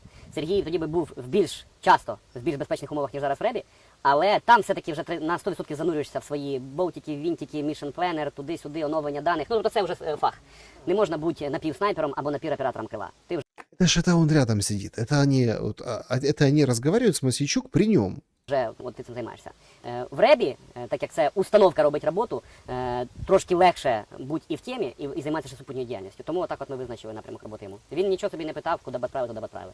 Ваша поява в Збройних силах України, це була реакція на розголос, на скандал, чи це була планова абсолютна дія? И они такие делают вид, что они друг друга не знают. Права на владу не было между ними. И вот он стоит, вот это скукоженный. Ну, это солнышко, наверное, светит, там, наверное, в глаза слепит. Говорит, это вот планово или как? Та я думаю, що це конгломерат фактів. Это конгломерат фактов. Это не после скандала про Иванова-Петрова с бронированием. Тот на кладбище, этот в какой-то энергетической предприятии Миндичем связанный. Факторів, точніше. Тому що, я думаю, якщо кожен буде чоловік чесний перед собою і перед людьми, то у будь-якого нормального чоловіка питання недовершеності, певної меншовартості порівняно з тими, хто на війні, воно завжди стоїть. Всегда, вот смотрите, у любого мужчины, это вот, видите, вот такая установка, комплекс неполноценности перед другим мужчиной, который был на войне. Ну, вас могли перебронювати? Чому ви не питаєте і там, не вийшли? Міг би перебронюватися, але я ухвалив рішення звільнитися і піти до Збройних сил України. Вона відказала, що Іванова розбронювали, і тому йому от все, він втратив цю бронь. Вони ж, оці мамкини корупціонери, вони ж не люблять корупцію, бо вони собі хочуть не займатися. І кожен з них, от ті, хто пише це про Іванова, вони ж знають, що з його соціальними зв'язками він просто каже: хлопці, знайдіть мені роботу, де якесь виробництво дронів. Він може бути зачислений в якусь фірму виробництва дронів, і там займається якою роботою, рекламу їм робить. І все, його він просто пише повідомлення, навіть не в Фейсбук, в Інстаграмі робить. Дадіть мені роботу з бронюванням, йому і... То есть, смотрите, он говорит, это при его связях, при Иванов, его же все знают, каждый на каждом... Он бы написал в Фейсбуке: ребята, найдите мне вакансию с бронью, вакансию там, я бы там у вас числился, что-то делал бы там, поделал. Как Петров на кладбище. Карась настолько тугодум, что он, он такой, святая простота. Он прям, даже он такой милый в этом идиотизме, этот Карась. Так Петров точно так же. Он типа там какая-то пресс-служба, что-то там на кладбище воинском. А чем он занимался? Так этим же самым он и занимался. Кидають. І тому це, коли ми кажуть, що у нього сорвалась бронь, це така маніпуляція кумедна. Це, хотів забронюватися, ви забронюватися, про що ми говоримо? Людина захотіла піти служити, пішла служити. Чесно кажучи, я чекала, що Сергій Іванов поставить питання там, а той, хто питає у мене про бронювання, а чому вони заброньовані, там, за яким принципом, але ви чомусь це не спитали. А я не хочу це питати, це не моє діло насправді. Я вважаю, що рішення про бронювання чи про мобілізацію – це принципове рішення особисте. Тобто, якщо хтось там десь Это личное дело. Если там кто-то где-то что-то, это личное дело. заброньований, це його питання, умовно кажучи, яке він сам для себе якось вирішує. Каждый сам за себя. Кто-то порешал, кто-то не порешал вопрос с бронью. Чего? А так страна и живет. Якщо є якісь претензії з точки зору кримінального кодексу, то я як колишній прокурор знаю і вмію і ставлю ці питання. Тому я не бачу сенсу апелювати до емоційного, коли є кримінальний кодекс. Навіщо? Сереж, а скільки ви виділили на війну собі? В сенсі. От ви ставили перед собою питання, а якщо війна буде так, як у Євгена Васильовича, 12 років, я вас сьогодні, я не можу, язик не повертається, я кажу, Жек, і все. Євген. Тут не виділяєш нічого, все, від забора і до обіду. Да. А що робити? От забора до обеда. Всю жизнь будет служить. Родине служить. И вот это все это показывают. Зачем? За этим. Чтоб все перли. Чтоб все перли. И это самая ближайшая перспектива. То, к чему ведет Зеленский. Так, друзья, вот такой у нас шум. Спасибо вам большое, Анна Салам, спасибо большое за поддержку, за суперчат, спасибо за ваши вопросы. Заглянем, пожалуйста, что у нас в сообществе, так сказать, очутилось. Так. Ох, сколько комментариев, спасибо большое. Если судить, Дмитрий пишет... По заголовкам украинских СМИ 4 года не проходит ни единого дня без огромных успехов ВСУ. То крупная база, то самолеты, то дивизии уничтожают. Все это время беспокоит единственный вопрос. Если такие успехи правда, то почему это никак не проявляется на фронтах? Или в большинстве своем выдумка, мягко говоря, то все становится на свои места. Не выдумка, а просто это другого характера урон. Нет, не выдумка. Другого характера урон. Это война. Вот смотрите, опять-таки, цель, что это задачи, похоже, нарезаются другими. Искусственным интеллектом нарезаются задачи. Искусственно. Такой у них план. Но это же вполне вероятно, что промпт, или там задачу для искусственного интеллекта прописывает не Киев, не Зеленский, не с позицией и целью вернуть территории, как-то прорваться куда-то или что-то еще. А с другой позиции, с позиции Британии. Так, что нам надо? У России должен быть дефицит бензина. Или надо бить по НПЗ. Надо бить еще сюда. И они это все выполняют. Вот и все. Петр, как думаете, стоимость польского ордена Белого Орла на рынке фалеристов упадет после Орлопада в связи с открывшимся внутренним списком украинских высших чинов награжденных? Или повысится в связи с обретением им весомой скандальной истории? Думаю, повысится. Мне кажется. Так, значит, спасибо большое. Тут вопросы. Доколе? Какая вероятность, что один Вова Биба, а второй Боба? И кто они вместе? Это многих. Чем дольше война, тем больше будете задавать эти вопросы, что они играют 4 руки. 4 руки. То есть, сами.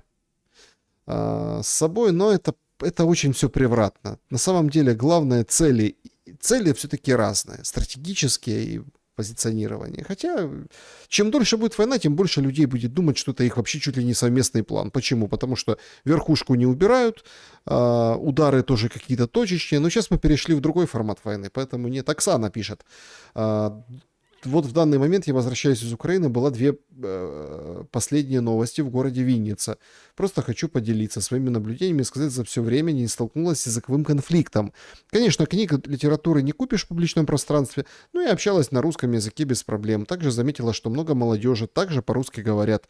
Я просто хотела констатировать факт, потому что переживала по этому поводу накануне своей поездки. Большое спасибо, если озвучите это, и за ваш труд. Спасибо большое, Оксана, за ваш комментарий. Так она обычно, среди обычных людей такого и нет. Тем более все уже устали от этой войны. Это все телевизор, который нам лепит Иванова, говорит, приезжайте, что вы не хотите воевать, воюйте, у нас тут хорошо кормят, понимаете? Александр, здравствуйте. А что если поляки знают больше, и зелье действительно приказали спровоцировать Беларусь? Вот Польша и придумала повод отдалиться и не вступаться за Украину. Может быть такая многоходовочка, хитрый план, но тогда А вы что думаете, прибалты будут воевать с этими 5000 немцев на границе с Белоруссией? Нет, это для защиты. Получается, что втягивание Беларуси и Европа открыто не входит в войну. А если открыто не входит, ну это тогда просто самоубийство для Зеленского.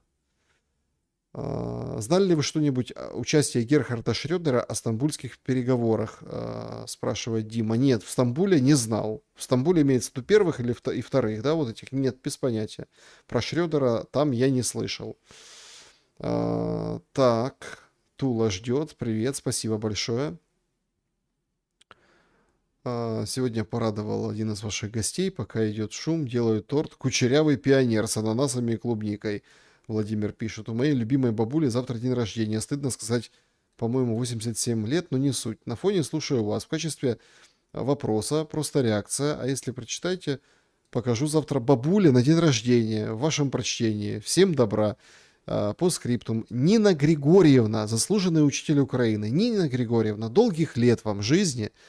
У вас так уже 87. Но какие замечательные внуки. Какую замечательную кучерявый пинчер вам делает ваш внук. Значит, хорошего человека вырастили. И родителей хороших, и внучок порадовал. С днем рождения вас. Владимир, привет вам большой. Спасибо большое. Так, подведем. Давайте в клуб еще заглянем, что здесь в клубе зрителей у нас. Так, Аргентина-Австрия играет 20 часов. Да-да-да. Александр, как вы считаете, если все же расшатают конфликт с Беларусью, Западная Европа и дальше будет молчать, или все же начнется падение правительства, потому что народ уже действительно устал от двойных стандартов? Отдельный респект за выдержку с отдельными гостями. Смотрите, дело не в падении отдельных правительств. Мне кажется, что вот объективно при данных, что если Европа не включается официально, прямо контингентами, вот это все там, польские войска на границе с Беларусью не вступают в эту историю, самолеты не летят, не бомбят, и будет типа так же, как с Украиной, ну вот только это как присоединяется еще Беларусь. Это катастрофа, это конец вообще войны. Это очень ускорит быстро финал войны. Она прям закончится за 2 месяца. Если условно по полной программе включится белорусская машина, а Европа будет опять поставлять, там прикрывать свою границу и никого не трогать. То есть с территории Прибалтики и Польши по Беларуси наноситься ударов не будет. Ну тогда все, сливайте воду. И пускай там не рассказывают, что Беларусь сожгут за 2 суток, там всех убьют. Не, это плюс 1000 километров фронта, это все, это перерезание трасс, это удар по логистике, это удар по предприятиям, это Киеву жизни не будет точно. То есть уже там такие прайды не поустраиваешь. Этот же прайд и традиционный митинг разогнали российские шахеды, герани, дроны.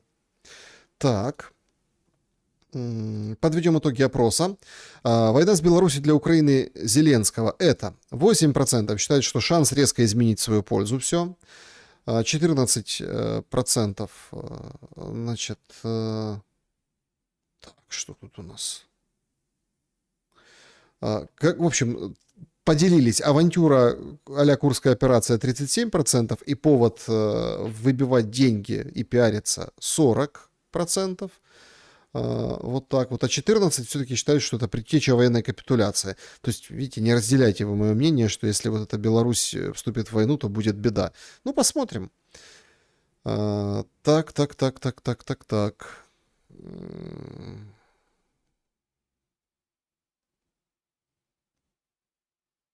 Так, тут пишут Арестович, похоже, начал к выборам тихой сапой готовиться, риторика поменялась.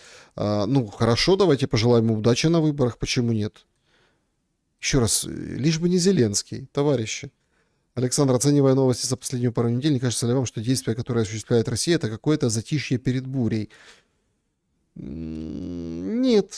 Нет, это планомерная работа, просто ее, видите, не показывают. Ну, там предприятие, там что-то еще. Но это для Украины это очень существенные удары. Просто проблема в том, что для Запада удары по Украине не такие существенные. А там вполне вероятно ждут, может быть. Ждут, пока заработает глушилка Старлинка, заработает вот эти спутниковая группировка в малом космосе. Александр Александрович, если Беларусь провоцирует, доведут до вмешательства в конфликт, насколько успешно она сможет быть в современной войне? Спасибо, привет вам с РТИ, Лисичанск. Привет большое на РТИ, в Лисичанск, родные края. Владик, спасибо большое за привет от земляка. Значит, так и что? Ну, смотрите, насколько может быть успешно в современной войне?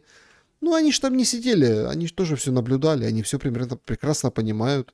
Инструкторы Вагнера там не просто так находились, им некоторые говорят, находятся. Я думаю, что будут успешные. Просто что жертвы, гробы. Беларусь небольшая страна по населению, то есть это все будет гораздо болезненнее восприниматься. Это все будет гораздо болезненнее. Вообще, если честно, мне кажется, что эта вся тема вообще, и вот эта белорусская оппозиция, которая нарисовалась, я в шуме говорил, с докладом, они Россию не шатнут. А вот Беларусь типа могут, ну как бы политически, имеется в виду, там Путина не собьют так. Путина может там дворцовый переворот, как там рассказывают, еще что-то, эти космочи, астрологи. А конкретно от страха вот такой войны, гробов, ужасов и решений, ну, вроде как бы давайте поменяем Лукашенко, давайте воспротивимся, выйдем с плакатами «Нет войне», мы белорусы, мы против войны. Больше шансов. Я не говорю, что это будет. Но тут в зависимости, кто сделает первый шаг, первый удар. Если удары нанесут. Но опять-таки, тоже поймите, удары — это не вторжение наземными войсками. Вот если бы Россия тогда, в 22 году, нанесла бы эти ракетные удары и сказали, так, предупреждение, это было бы одно. А с войсками это уже, видите, по-другому выглядит, как вторжение. Зеленский думает, что он отпетляет от статуса агрессора, если только дронами ударит. Я думаю, что вначале будет только вот такая дроновая перепалка, перестрелка по ретрансляторам, диверсии какие-то против Мозырского НПЗ. Вот так вот будет. Но вопрос, будет ли терпеть Лукашенко или пойдет наотмашь? Тут же какая задача? Я запущу дрончики, скажу, что я Украина, ты Лукашенко кровавый, Путину, негодяю, помогаешь, запущу дроны, Лукашенко поднимет мобилизацию, всю пехоту, а народ воспротивится, скажет, ну хрен с ним, ну ударили нам, показали. Так, Лукашенко, не помогай Путину, выполни требования, мы не хотим воевать этой войны. Вот на это расчет. Вот на это расчет. Вот так это все простроено. Простроен механизм. Но тут в зависимости от того, как подадут удары, будут ли молчать. Просто если Беларусь тоже включит свою пропаганду про Украину, еще и на нас напали, то может быть обратный эффект. Вот такие планы. Как это понять? Вопрос. Конференция по восстановлению Украины в Гданьске, Польша. Организаторы Польша, Украина. Зеленский не пригласил Навродского на конференцию в Гданьске. Сюрк какой-то. Так он говорит, сам писал сегодня, что Навродский пытается сорвать эту конференцию. Но они с Туском вась-вась. Они вот на американских выборах Байдена хотели, ну, Камалу Харрис. На этих выборах вот хотели, ну, понятное дело, ну, Туск, чтобы... Вот они по другую сторону, понимаете? Это вот наша традиционная украинская неразборчивость в выборах. Так, спасибо, Александр, за вашу работу. Новости смотреть нет сил. У вас получается как-то преподносить с позитивом, точнее, как бы с толикой надежды. Просто спасибо. Спасибо вам большое. Привет из Праги. И вам тоже большой привет. Зеленский не может думать. Ну да, ему там прописали. Какая мобилизация у Лукашенко? Орешники российские. Он сказал, что знает, куда бить. Никаких перестрелок не будет. Ударит один раз по плотине и все. А у Беларуси их нет почти. Смотрите.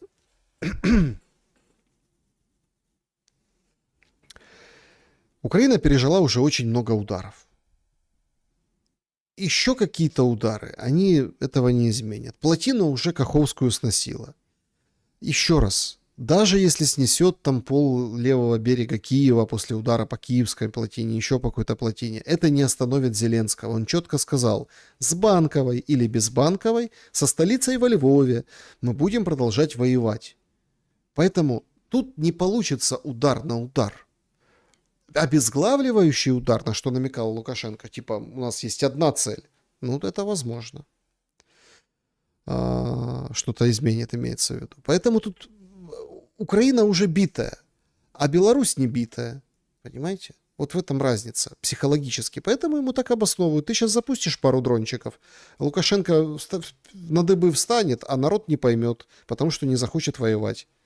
Хотя стратегически в военном смысле, если там будет предпринята какая-то операция, ну, это очень плохо для Украины. Так, друзья, всем большое спасибо. Вот уже половина первого. Как там? Половина первого. Что-то там футов над землей. Какая-то песня была такая знакомая. Сюткин пел, кажется. Я очень благодарен, что вы побывали на этом шуме. Пожалуйста, напишите в комментариях, что понравилось, что не понравилось. Поставьте лайк, не забудьте. И всем добра и света.